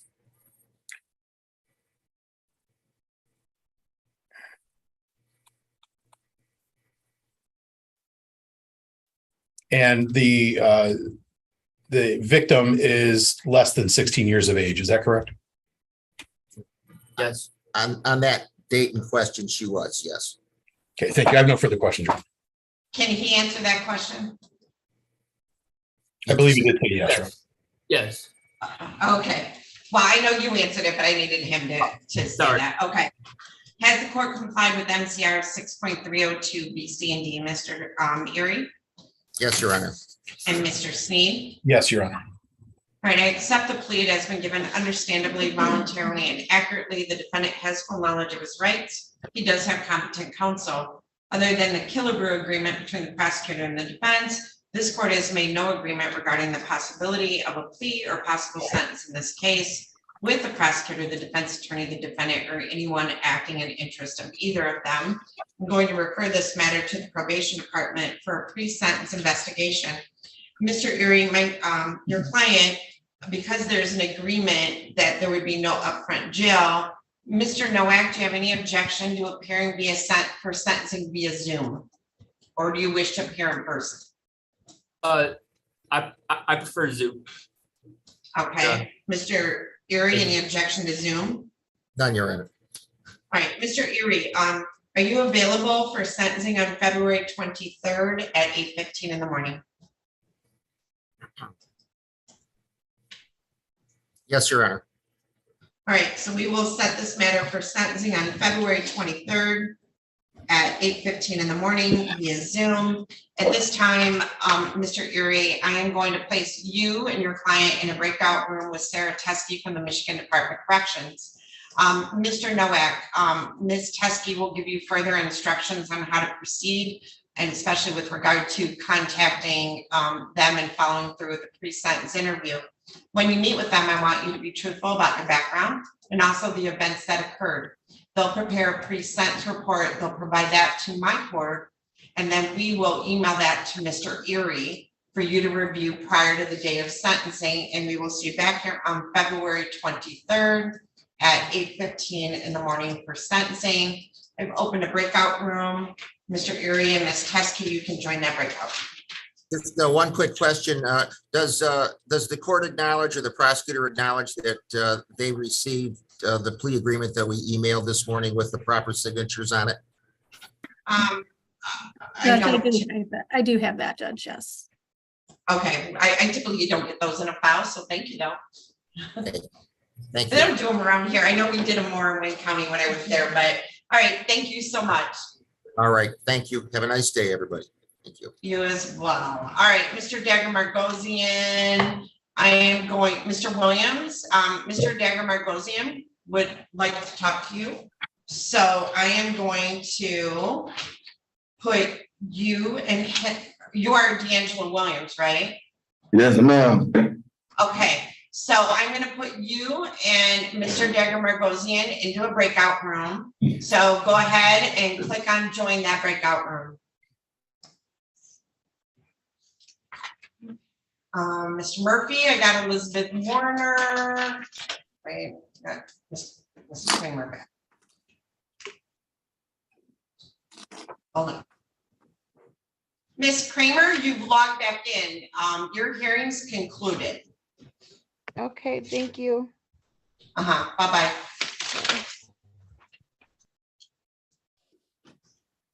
All right, Ms. Warner, let me grab your file.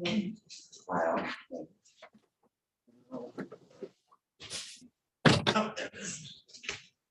All right, this is in the matter of the people of the state of Michigan versus Elizabeth Jean Warner, file number 21-20607FH. I'm Matthew Murphy appearing on behalf of Ms. Warner, and I have Christopher Fleming.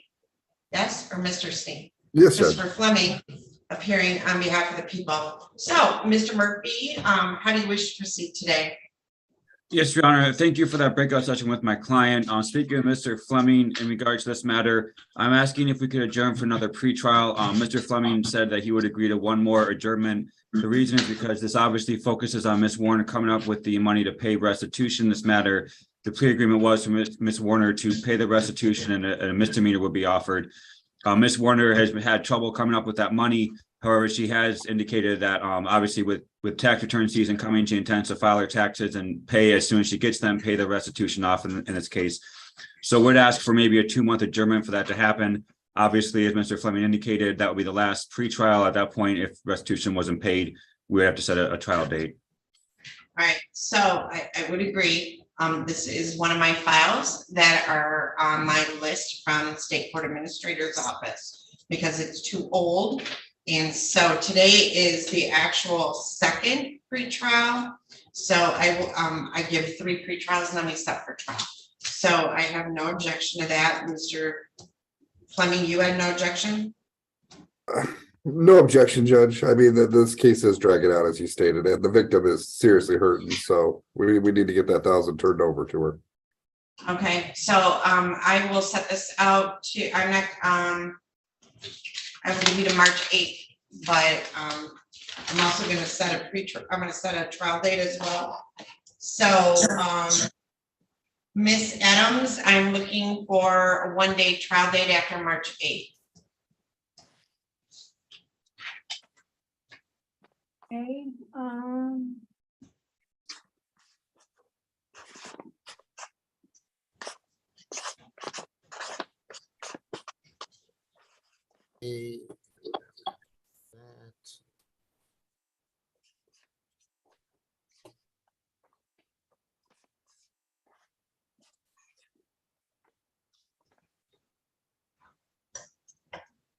We have a 3-day trial on March 14th for Jess Lewis.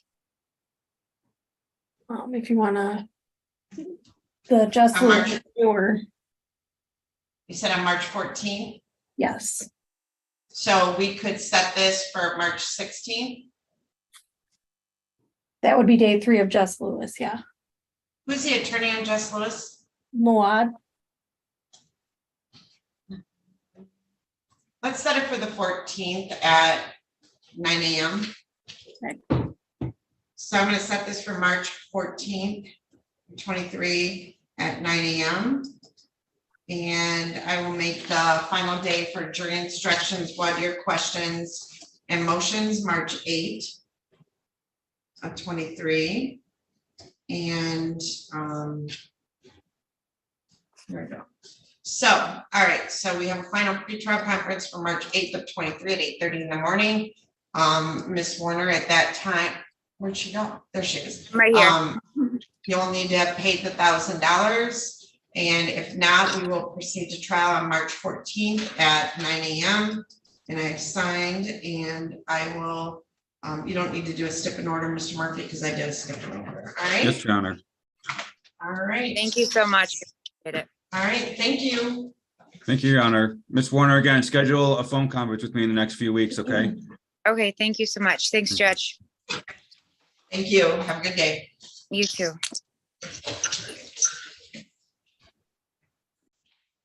All right, Mr. Williams. All right, so let me get him back. He's still on my.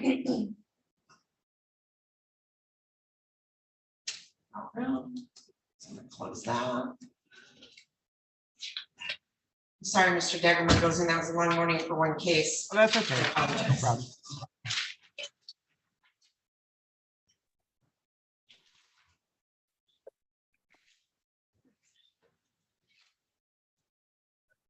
All right, so we are on the record in the matter of the people of the state of Michigan versus D'Angelo Monte Williams, file number 22-21133H. This is the date and time scheduled for the first pretrial conference in this matter. I have Michael Dagger-Margosian appearing on behalf of Mr. Williams, and I have Isaac Sneed appearing on behalf of the people. Mr. Dagger-Margosian, how would you like to proceed today with Mr. Williams? Your Honor, Mr. Williams has 3 files downstairs in district court. On those files, we have put in orders for criminal responsibility as well as competency. We're still waiting on that exam to even happen, so obviously we don't even have the report. The next court dates on those files is March 30th. I think that our request on those cases happened after this case was waived up to circuit court. So frankly, what I'm asking for today is to just get an adjournment for this case so that we can get the assessment done as well as see the report, which may or may not be dispositive. So a request for competency criminal responsibility was not done on this file? I don't think it was done at the time of the waiver. I then, once we did the orders in district court, I asked my staff to then attach this case to those orders. So frankly, I don't know if the court has that in this file or not. If it's not, we'll do not have a specific order. So Mr. Dagger-Margosian, I think it would probably be wise at this point to also do an order on this or a motion for competency and request for criminal responsibility at this time. Mr. Sneed, would the people object to that motion for criminal responsibility and competency? No objection. All right, so why don't you do the that on this file as well, so they can all be done together? We'll get that to your staff today. All right, so why don't I set an April 5 pretrial at 8:30 in the morning? That's good, thank you. All right, so we'll set this matter for pretrial on April 5 at 8:30 in the morning. And Mr. Williams, Mr. Dagger-Margosian is really good about the fact that if something comes up sooner, he will get it in before the court before that. All right. Yes, ma'am. All right, and I believe you would prepare the order for examination, and you need 4 copies, and I'll sign them. All right. I will do that. The only other issue is I just want to make sure of what Mr. Williams' bond is on this case? So he's got a $500 PR. Do you want me to change it to $500 cash surety? I would, please. All right, so we will change your bond, Mr. Williams, to a 500 cash surety. And obviously, Mr. Dagger goes in. I'm always willing to address credit on these cases, all right? Thank you, Honor. All right, and thank you, Mr. Williams, you're all set. Yes, ma'am. You have a blessed day. You too, thank you. All right, so Ms. Adams will do the paperwork, giving him a 500 cash shirt. Yeah, I'm good. Thank you, Honor. Have a good day. You too, Mr. Murphy. I just need people from the jail, and you have Johnny Ramos Ruiz, Yes. and you have Sierra Madrid. I do not. Do you have anybody else with me this morning? I have Christina Morgan, I thought. Well, that's luck. Takara Warner. Let's see, I have Marley Bussing. Now, Mr. Murphy, Marley Bussing did log into Zoom. So if you want to try calling her, she's logged out. Like she might have been at work or something. Okay. I do have Christina Morgan. I do not have her either. So Marley Bussing did log in and log back out, and Christina Morgan, I don't show that she's ever logged in. So do you want to try calling both of those? Yes, could you check and make sure Miss Morgan isn't in custody? She had, yesterday she contacted my office. She had an outstanding bench warrant for new pending misdemeanors down in district. I told her to turn herself in on those. Obviously, if she's not in custody, then she didn't do that. But I don't know if she's in. So we'll verify whether she's in custody with the jail, and you go ahead and call Marley Bussing, and we're just gonna take about a 5-minute recess, all right? All right, thank you, Your Honor. Thank you.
All right. How are you doing, intern? Good, how are you? I am good. Where'd you say you go to school again? Adrian College. Nice. All right, Mr. Murphy, any luck? Becky, you can tell the jail I will take Mr. Ramos Ruiz. Mr. Murphy, I will tell you that Miss Morgan, I'm shocked, did not follow your instructions to turn herself in. I talked to Miss Bussey and she said that she's gonna try to connect. It's been disconnecting her. I asked my secretary to call Miss Morgan. I don't know if he's reached her or not. So Okay. All right, so we're gonna try to get Mr. Ramos Ruiz. All right, Miss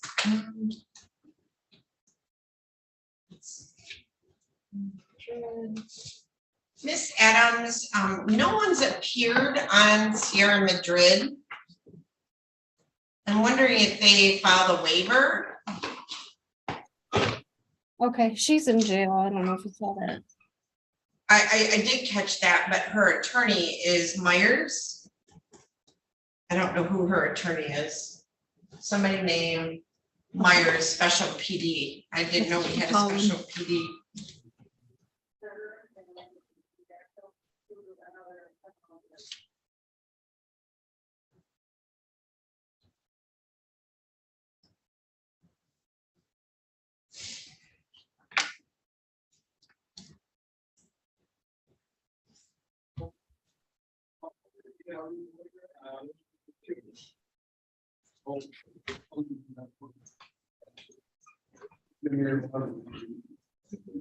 Human.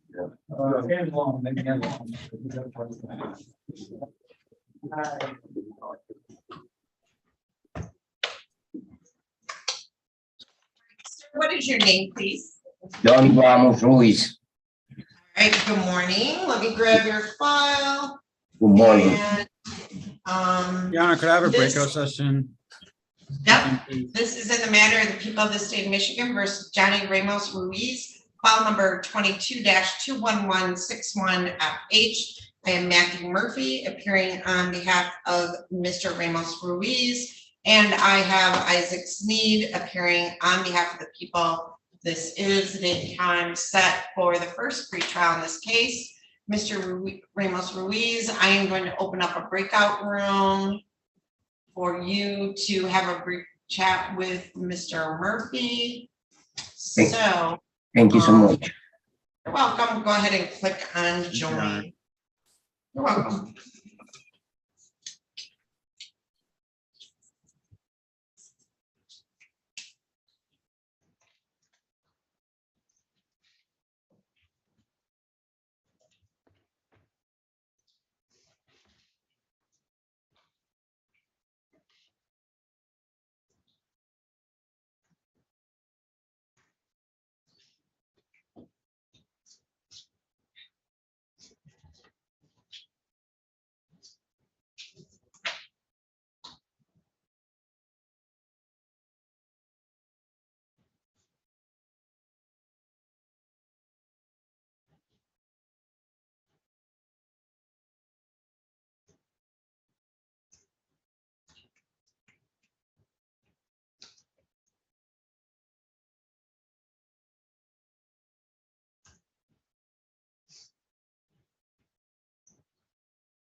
Judge, Yes. I contacted the office of Sean Myers and they didn't have it on the docket, but they're trying to get a hold of him to zoom in. All right, excellent. Thank you.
Mr. Murphy, let me close that breakout room.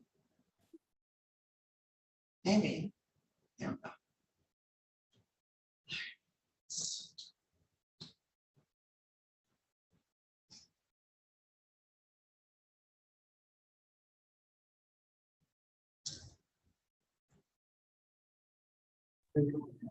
All right, Mr. Ramos Ruiz. All right, Yes. Mr. Murphy, how would you like to proceed today with Mr. Ramos Ruiz?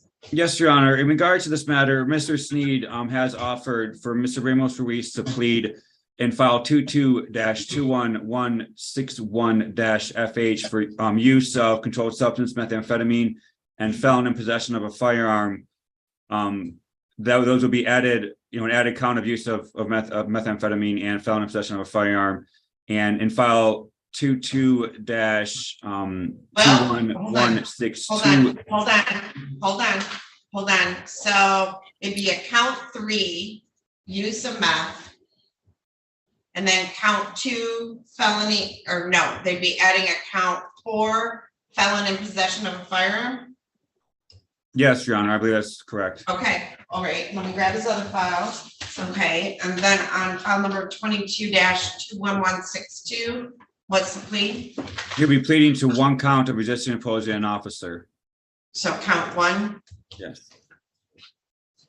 Okay, and then just check for it, Mr. Sneed. Did we already get the amended information? Or are we still waiting on it? We'll prepare that this morning, Your Honor. We just had word that we have an agreement, so we'll submit that. Okay, so use of methamphetamine is a 1 year, correct? Yes. Yes. There are no driver's license sanctions, correct? From my understanding, not anymore, no. All right, and felon in possession of a firearm, is that a 4-year or a 5-year? 5-year. Okay, all right. All right, so Mr. Ramos Ruiz, you want to raise your right hand for me, please? Do you promise to tell the truth, the whole truth, and nothing but the truth? Yes, I do. You swear? Okay. Yeah. All right, so you put your hand down. So Mr. Ramos Ruiz, you have heard the statement of your attorney and the prosecuting attorney. Is it your intention on file number 22-21161FH to plead guilty to count 3 use of methamphetamine? Yes. There is a maximum penalty of 1 year in jail. And then to plead to count 4 felon in possession of a firearm, which carries a maximum penalty of up to 5 years in prison. So do you intend to plead guilty to those? Guilty. Yeah. Okay. And then on file number 22-21162FH, is it your intention to plead guilty to count 1, police officer assaulting, resisting, and obstructing? Yes, I do. Okay. Are you satisfied with Mr. Murphy and the advice that he has given you? Yeah. All right. Neither the prosecutor, the defendant, or was there anything else to that plea, Mr. Murphy? Your Honor, there is a file that is in district court right now, file number 222447-SM. That's a domestic violence charge. Mr. Sneed has agreed to dismiss that case with the understanding that Mr. Ramos Ruiz would have a no contact order with the complaining witness of that case, continuing on his probation, if he has probation. Okay. Do you understand that, Mr. Ramos Ruiz? Yeah. Yes, I do. Okay, and Mr. Sneed, is that correct? That is correct, Your Honor. Thank you. Okay. All right. So, Mr. Ramos Ruiz, if a guilty plea is accepted, there will be no trial. This means that you will be giving up rights you would have had at a trial. I'm going to explain those rights to you now to make sure that you understand them. You have a right to a speedy public trial by jury. You may ask for a non-jury trial, and if the prosecutor and court agree, you can have a non-jury trial. You have the right to be presumed innocent until proven guilty. Beyond a reasonable doubt. You have the right to have the prosecuting attorney prove beyond a reasonable doubt that you are guilty, and you do not have to prove anything. You have the right to be present at trial and have witnesses against you appear at your trial and to ask those witnesses questions. You have the right to have the court order any witnesses you have for your defense to appear at the trial. You have the right to remain silent during your trial and not to have your silence used against you. However, you also have the right to testify at your trial if you want to testify. Do you understand that if the plea is accepted? Yes, I do. Good. Do you understand that if your plea is accepted, you may be giving up the right to appeal issues that would otherwise be appealable if you were convicted at trial? Do you understand that? Yes, I do. Do you understand that any appeal from the conviction and sentence pursuant to the plea will be by application for leave to appeal and not by right? Do you understand that? Yes, I do. All right. If you are not a citizen of the United States of America, a conviction of a crime may result in deportation, exclusion from admission to the United States of America, or denial of naturalization. Do you have any questions about the rights that I've given to you today, sir? No. Ugh. Sorry, lack of sunlight. All right, on file number 22-21162FH, Mr. Ramos Ruiz, how do you wish to plead to the charge that on or about November 21 of 2022 in the city of Adrian in the county of Lenawee that you did commit the offense of police officer assaulting, resisting, and obstructing? Guilty or not guilty? Guilty. Okay. And then on file number 22-21161FH, Mr. Ramos Ruiz, how do you wish to plead to the charge that on or about July 29 of 2022 in the city of Adrian, county of Lenawee, that you did commit the offense of use of cocaine? Guilty or not guilty? Guilty. And how do you wish to plead to the charge in count 4 that on July 29th of 22 in the city of Adrian, the county of Lenawee, that you did commit the offense of felon in possession of a firearm? Guilty or not guilty? Guilty. All right. Has anyone made any threats or promises to you to induce you to plead guilty to all of these charges? What?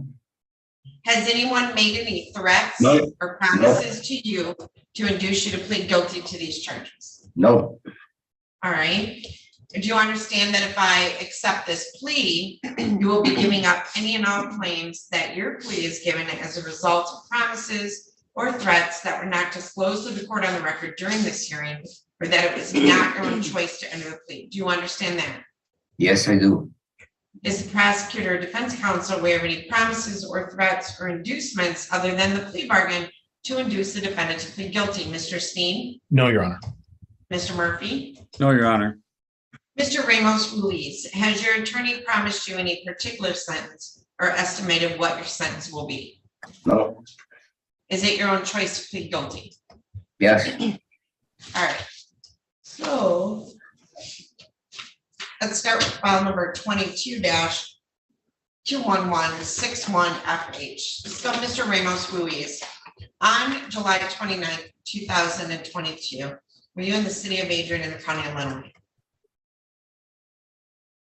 What? I didn't hear you. No, it's okay. On July 29 of 2022, and this is the cocaine and gun charge. Were Yes. you in the city of Adrian in the county of Lenawee? Yes, I was in my house. Yes. Okay. And had you used the controlled substance cocaine? Yes. Now, Yes, I do. did you have any? All right. And you knew it was cocaine when you used it, right? Or, Yeah. Yeah. Yeah. And did you have any legal right to possess cocaine? Legal right, or I don't understand that point, The legal right, I don't know what is that. What does that mean, Mr. Ramos Ruiz, did you have any understanding that you were allowed to possess that controlled substance by a prescription or from a doctor or anything like that? Any legal right? No, I don't got no. Okay, and you knew it was illegal to have it, right? Yeah, it's illegal. Yeah, I know it's illegal. Yes. Okay. All right. Now, did you also have in your possession a pistol? Yeah. All right. And so do you have a prior felony? No, I don't think so, because the last time they gave me 60 days no records, I don't have no felony, I think so, You don't think so? All right. No, I don't. So Your Honor, we're going to ask hold if on, the everybody. Stop talking. Hold on. So when you were in possession of cocaine, which is a felony, you also had a weapon in your possession, right? No, not me. He was in my house. He was in my house. Not with me. He was in my house. Mr. Murphy, go ahead. Your Honor, I was just what you were doing. I was going to ask if the elements of the greater establish the felon in possession of the firearm. I believe he had admitted that he had possession of the controlled substance and he had possession of the firearm in his house at the same time. Okay. Well, all right. So Mr. Ramos Ruiz, yeah, you possessed cocaine, right? So you Yeah. had cocaine in your possession. Yeah, in my Would house, you yeah. agree- Okay. And would you agree you were charged with possession of cocaine, which is a Yeah, felony? yes. Yes. Yes. All right. And while you possessed that cocaine, did you also have a pistol? I got a pistol, yes, in my house, yeah. Okay. So while you were committing a felony by possessing cocaine, you had a pistol. I don't know what it mean, man, Yeah. So you had no, it's okay. Mr. Ramos Ruiz, it's okay. It's okay. So you had a pistol, you had a gun. And you had Yeah. Yes. Mr. Sneed, Yes, Your Honor. are you satisfied with that plea? Yes, I am. All right. Has the court complied with MCR 6.302 B, C, and D on this file? Mr. Sneed Yes, it has. and Mr. Murphy? Yes, Your Honor. All right, I accept these pleas. They have been given understandably, voluntarily, and accurately, and the defendant has full knowledge of his rights and competent counsel. All right, so Mr. Ramos Ruiz, we're going to move on to the next file. So on file number 22-21162FH, and this is the police officer resisting and obstructing. So on November 21 of 2022, you were in the city of Adrian in the county of Lenawee. Is that correct? Yeah, I was in my house, yes. Yeah. And you came in contact with 2 Adrian police officers. Is that correct? Yes. And it was Officer Bear and Officer Nieto, correct? Yes. All right, now, Mr. Murphy, for expedience sake, you know exactly what happened. Why don't you? He ran, jumped out a window, second story window. Okay. Yeah, that's So- what. All right, so Mr. Ramos Ruiz, you were at your home and the police came to your door, they knocked on the door? Yes, And did they, and were they looking for you? yes, they were looking for me. Yes, And you knew they were there to arrest you, correct? yeah, yes, I do. Did you talk to them at all? Yeah, we talked. You give me like 10 minutes. 10 minutes. I can eat something, smoke a cigarette, and get some clothes. And I was high, you know. I jump for the window, you know. I was in drugs. All right, so Mr. Ramos Ruiz, can you repeat that a little slower for my court reporter? Yeah, they, they knock my door. I open the door. You know, they give me I can eat something, you know, and smoke All a right, cigarette. hold on, Mr. Ramos Ruiz, hold on. Is he talking? We're not able to pick that up and it's not your fault. It's that room. So I'm gonna ask you some questions and you just say yes or no, okay? Yeah. Okay. All right, so Sorry. you were at home, yes? Yes. And the Adrian police officers came to the door and knocked on the door. Yes. And did they tell you they were there to arrest you? Yes, ma'am. So did you go jump out a window and run away? Yeah. Gracias. All right, so are you satisfied, Mr. Sneed? Huh? Yes, Your Honor. All right, has the court complied with MCR 6.302 B, C, and D? Mr. Sneed? Yes, it has. Thank you. Mr. Murphy? Yes, Your Honor. All right, I accept the plea. It has been given understandably, voluntarily, and accurately. The defendant has full knowledge of his rights. He does have competent counsel. This court has made no agreement regarding the possibility of a plea or possible sentence in this case with the prosecutor, the defense attorney, the defendant, or anyone acting in the interest of either of them. I'm going to refer this matter to the probation department for a pre-sentence investigation. Mr. Murphy, are you available February 23rd at 8:15 in the morning? Yes, Your Honor. All right, now, Mr. Ramos Ruiz. Yes. You do have the right to be present in the courtroom in person for sentencing.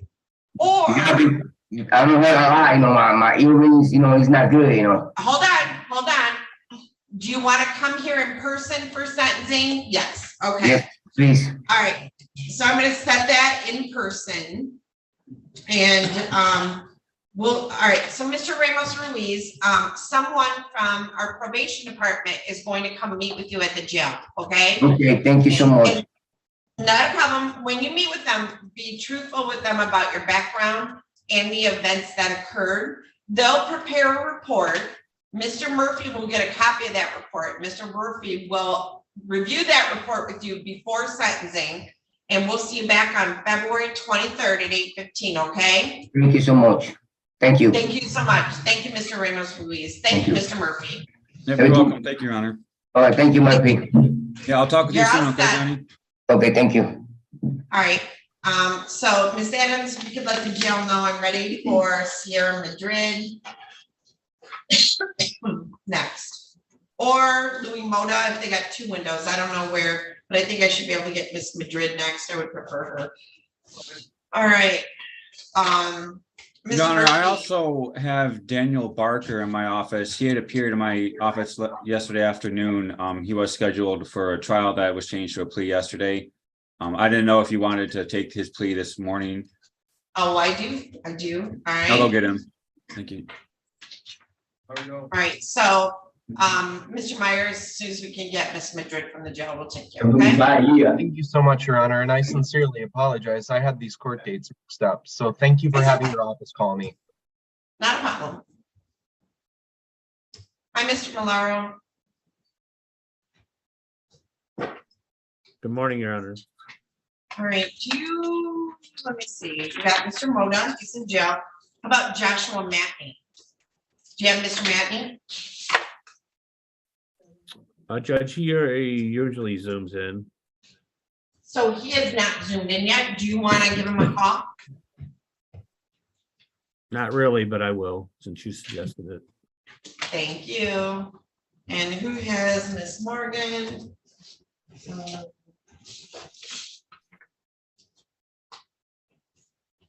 Mr. Murphy.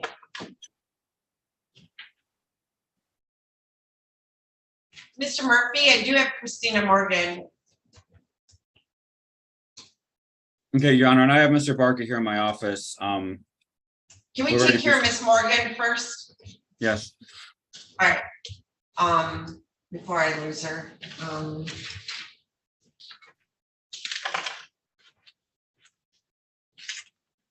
Miss Morgan, can you hear me? Yes. Good morning. This is in the matter of the people of the state of Michigan versus Christina Marie Morgan, file number 21 or 22-21167FH. Matthew Murphy appearing on behalf of Miss Morgan. Miss Morgan is appeared via Zoom. And I have Isaac Sneed appearing on behalf of the people. This is the date and time scheduled for the first pretrial in this matter. Mr. Murphy, how do you wish to proceed? Your Honor, I would ask if we could schedule another pretrial. I was speaking with Ms. Meir about an offer encompassing this case, as well as Ms. Morgan has some new pending misdemeanors, and the offer would include those as well. I haven't had a chance to speak with Ms. Morgan about that, so I'd ask for another pretrial, and then I'm going to schedule a appointment with Ms. Morgan to discuss these matters. Okay, so I will send another pretrial for March 8th at 8:30 in the morning. And Mr. Murphy, you can do this in order to adjourn. Mr. Sneed, can you sign your name with permission? Yeah, if I could just advise the court to, apparently Miss Morgan's other felony cases are set for February 1st. So I didn't know if the court wanted to set this case for that same date, so they're all on the same track. Thank you. Do you want me to do that, Mr. Murphy? Yes, please, Your Honor. All right, so I'll change that to 2-1. All right, and I'll do a stipulation order, or my office will for that. okay, so we'll see you back on February 1. Thank you. Ms. Morgan, your bond's continued. Thank you, Your Honor. Thank you.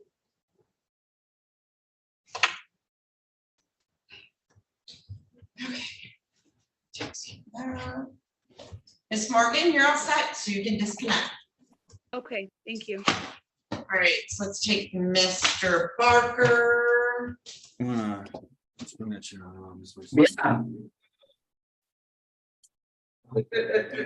for you.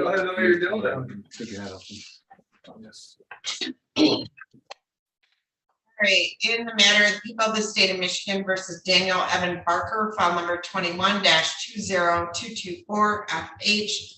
Mr. Murphy, I appreciate you contacting Mr. Barker. I did issue a bench warrant for his arrest, and I will set that bench warrant aside because you were able to locate him and he has appeared. Now, we were scheduled for jury trial and then a plea yesterday at 9 a.m. Does your client wish to continue to avail himself of the plea bargain? You still want to, right? There's a no contest plea. Yeah. Yes, Your Honor, he does. Okay, what is the plea bargain? Attempted, a 2-year? Your Honor, it is, from my understanding from Mr. Sneed, it is an attempted child abuse 4th degree, which would make it a 6-month misdemeanor, a no contest plea to that with an agreement for no jail, and that this would be deferred if possible.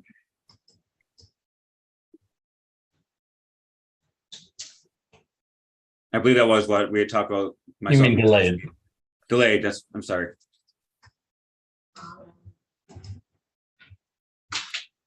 Okay, so I've got, it would be a count 2, attempted costing for immoral purposes. It's attempted child abuse 4th degree, Judge. I believe we submitted an amended information on the 9th or the 10th yesterday that would have that on it. Can you email that? Do you I have will that do. in- Can you email it to Ms. Adams? You could email it to me too, Isaac, please. Okay. All right, so under a delayed sentence, the court can place the defendant on probation and delay sentencing for more than 1 year, not more than 1 year, to give the defendant an opportunity to prove to the court his or her eligibility for probation or other leniency.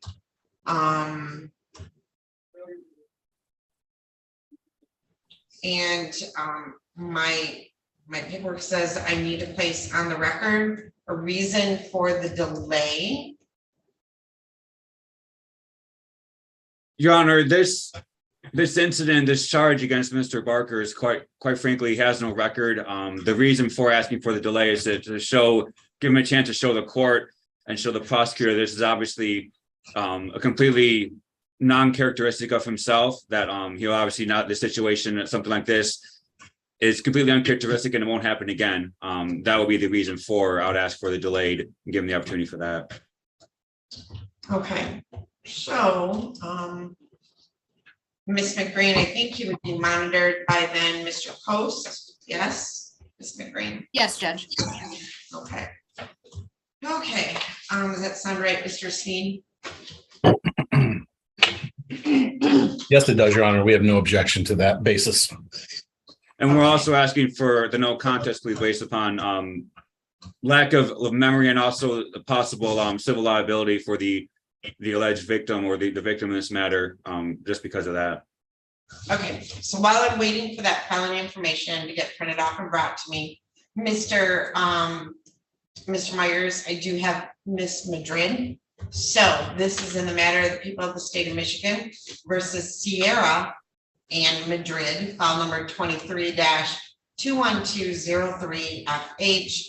Mr. Sean Myers, SEA-NMYERS. What's your P number? E78687. All right, excellent. Thank you. Do you waive the reading of the felony information, Mr. Myers? Yes, Your Honor. My client stands mute for the purposes of the plea. Have you received a copy of the felony information and prosecutor's request for discovery and witness list?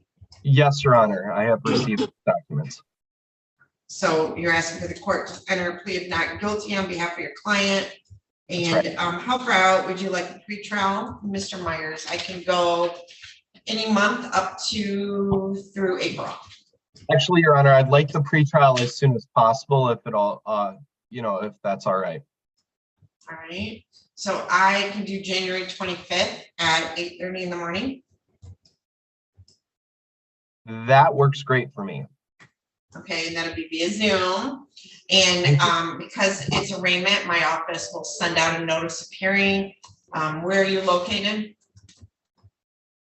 My office is in Detroit. I live in Monroe, but I don't have a problem coming to Adrian for any. No, I just didn't know for purposes if we mail it to your office in Detroit. The hearing might be before you get the notice, so just make sure you put it in your book. All right. Yeah, I'm actively right now. But my address, do you want my office address? It's 2930 East Jefferson Avenue in Detroit. Say that number again. 2930 East Jefferson Avenue, Detroit, Michigan, 48207. Okay. You didn't get that? Hold on. Miss Adams was bringing me a felony information, so she's gonna go back to her desk, and I'm gonna have you repeat that again in just a moment. All right? Absolutely, Your Honor. Tell me when you're ready, Becky. I'm ready. I'm sorry. No worries. 2930 East Jefferson Avenue. All right. So we'll set this for pre-trial January 25th at 8:30, and we'll mail the notice to that address. So Miss Madrid, we'll see you back on that day. All right. All right. Thank you. All right. Thank you, Mr. Myers. Have a great day. You as well. All right. So now I have felony information on Mr. Barker. You can let the jail know I'm ready for Louis Mota. All right. So I have received a copy of the amended felony information with a count 2 attempted child abuse 4th degree. So I am ready to go. It would be a delayed sentence. So Miss Adams, if I could get Mr. Coast to log in, if that's at all possible. All right. So, all right, if I swore you in, let's start over again. Mr. Barker, raise your right hand, please. Do you solemnly swear or affirm to tell the truth, the whole truth, and nothing but the truth? I do, Your Honor. All right, state your full name for the record and put your hand down. Daniel Evan Barker. All right, excellent, thank you. So, Mr. Barker, you have heard the statement of your attorney and the prosecuting attorney that you will plead guilty to count 2, attempted child abuse 4th degree. That carries a maximum penalty of up to 6 months in jail and probation for up to 2.5 years. And then I don't see any requirement for any registration. And then the offer is that it would be offered under a delayed sentence, the purpose being your lack of prior record. And so do you understand that for 11 months, you would be basically on probation with my pretrial services coordinator? And then at the end of that 11 months, if it's successful, what would happen then? Either he would be placed on probation, or what's the end game for you, Mr. Murphy and Mr. Sneed? Your Honor, at that point, I just wanted to correct the record. It was a no contest plea. And at that point, I was asking that Mr. Sneed dismiss the case with Mr. Barker showing no violations. No objection. Okay, so dismiss. Let me make my notes here. Hold on.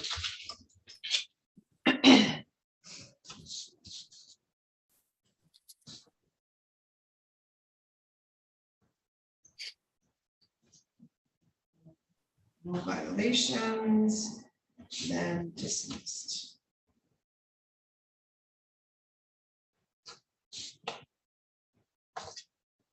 Okay, just want to make sure you're gonna notes.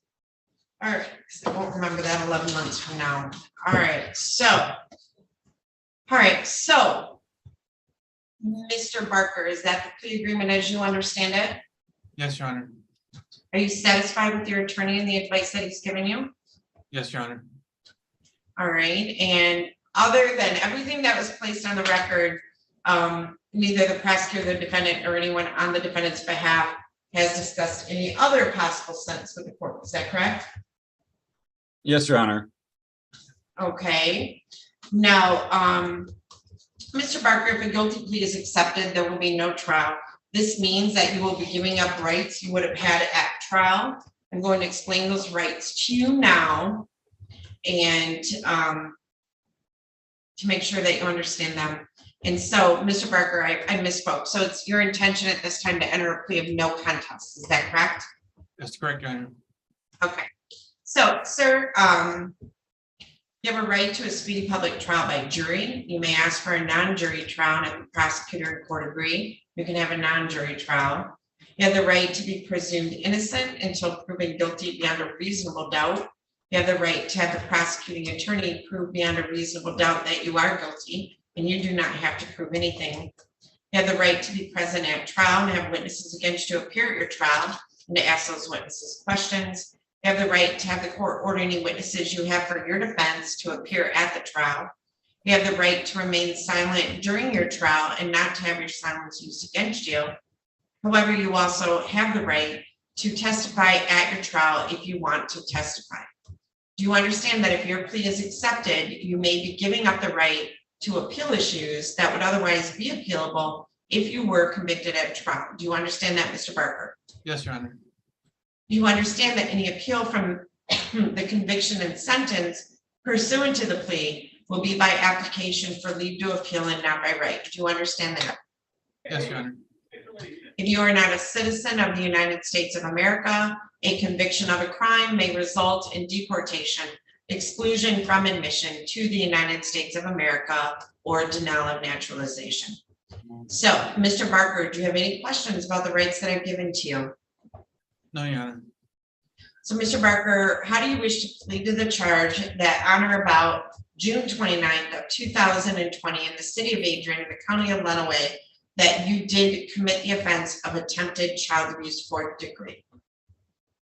No contest? Yes. So say no contest. No contest.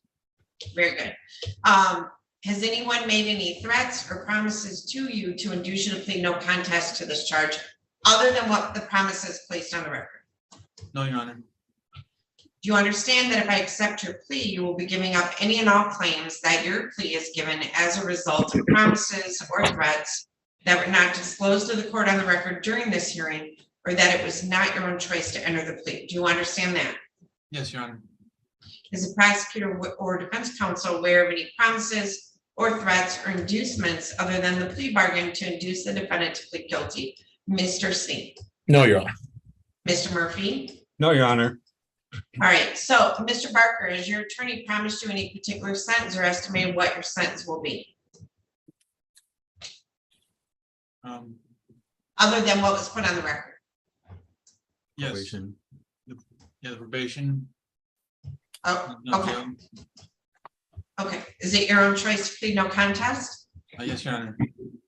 All right, so who is going to place the factual basis on the record, Mr. Sneed or Mr. Murphy?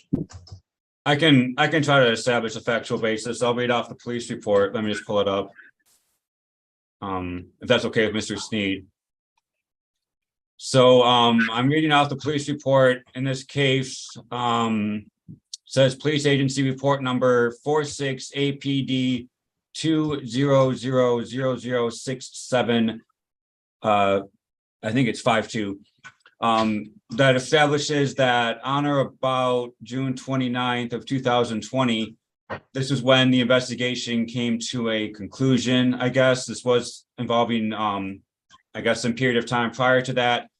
What was established was that Mr. Barker was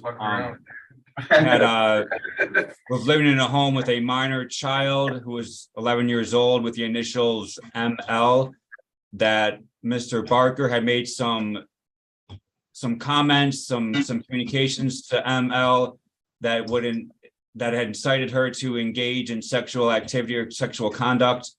And that obviously, again, it was ML was 11 years old. And we believe that would establish the factual basis for the accosting a minor child, and would ask the court use the elements of the greater to establish and satisfy the lesser charge of child abuse. Mr. Sneed. People are satisfied with that, Your Honor. Thank you. Okay, so based upon facts placed on the record and gleaned from the police report as stated by Mr. Murphy, the court finds beyond a reasonable doubt that on or about June 29th of 2020, the city of Adrian and the county of Lenawee, Mr. Barker did engage in conduct with the intent to induce or force a minor child age 11 to commit an immoral act or engage in an act of gross indecency, therefore satisfying the lesser offense that he's pleading to attempted child abuse 4th degree. And the court therefore accepts the no contest plea. So what I'm going to do is I'm going to set, has the court complied with MCR 6.302 B, C, and D? Mr. Sneed? Yes, so people are satisfied. Mr. Murphy? Yes, Your Honor, thank you. All right, and the plea was given understandably, voluntarily, and accurately. The defendant has full knowledge of his rights. He does have competent counsel. There is a delayed sentence agreement in this file, but other than that, at the end of that, if it's not complied with, the court has made no agreement regarding the possibility of plea or possible sentence in this case with any of the parties. I am going to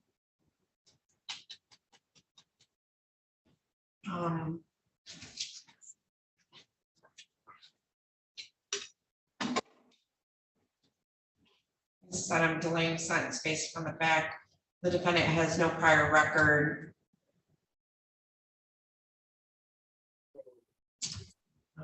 Trying to, let's see, under delayed judgment of guilt is entered on the underlying charge, and I can supervise for up to a year. I'm trying to determine if I have to do a pre-sentence report, and I think I actually do. So I'm going to do two things, sir. I'm going to order a pre-sentence report in your case. But your probation is not going to be monitored by the probation department. It will actually be monitored by our pretrial services coordinator, Darren Coast. I'm going to give you his phone number, and Mr. Murphy, could you please write Mr. Coast's phone number down, please? Because when we're done here today, I'm going to need him to call Mr. Coast. The phone number is area code 517-264. 4732. So, Mr. Barker, your bond conditions will be, are there any recommendation for continuation of bond conditions, Mr. Sneed? It would be no contact with the victim. All right, so one of the Mr. Barker terms, understands that and would abide by that. Continue. okay. Obviously, the conditions would be not to use any illegal controlled substances, not to commit any crimes, not to engage in any assaultive, abusive, or threatening behavior, and no contact with the victim in this case. I'm also going to order that you pay $750 in court costs, a $450 court-appointed attorney fee, and there will be $68 in state costs and $130 crime victims fee. And then a $30 per month supervision fee. If we have to put you on tether, it would be $60 per month. Do you understand that, Mr. Barker? Yes, Your Honor. And those need to be paid off by the date of December 8th of 2023 for sentencing at 8:15 in the morning. So your sentencing will be December 8th at 8:15 in the morning. I'm going to put you in a breakout room with Ms. Teskey from the Michigan Department of Corrections. Ms. Teskey will advise you on when you need to report to the Michigan Department of Corrections to have your pre-sentence report done. Now, understand, that's two different things. So they're going to do a pre-sentence report, probation on the third floor will, okay? And then we'll hold that report for the 11 months. But during that 11 months, you will be required to obey and comply with all the provisions in your bond and reporting to Mr. Coast. Do you understand? Yes, Your Honor. So when we're done here today, you need to call Mr. Coast. It's very important. All right. Yes, Your Honor. All right. And then I'm going to, when you meet with the Department of Corrections, be truthful about your background. Obviously you entered a no contest plea, so I don't expect you to address the events that occurred. But do you have any objection to being sentenced via Zoom when we come back on December 8th? No, Your Honor. All right, we'll do that via Zoom. All right, I'm going to go ahead and join that breakout room with Ms. Teskey.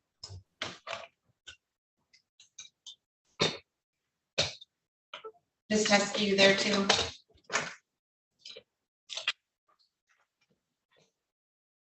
Sarah Teskey?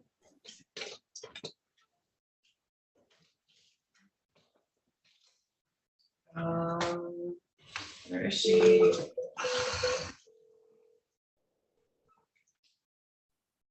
I don't. Oh, it doesn't show you did. Oh, there it does. Okay, bye. I thought maybe you were busy. Okay. All right, so that takes care of Mr. Barker. All right, Mr. Mota? Yes, Your Honor. Look at all the hair. You've got a lot of hair going now. It's getting, right. getting too wild here. Mr. Valero, do you need to break out with Mr. Mota? Real quick, Judge, if that's okay. Not a problem. All right, so, Mr. Mota, I'm going to assign you and Mr. Malaro to a breakout room. There you go. Join that, and then I am going to go off live stream so that I can have a bench conference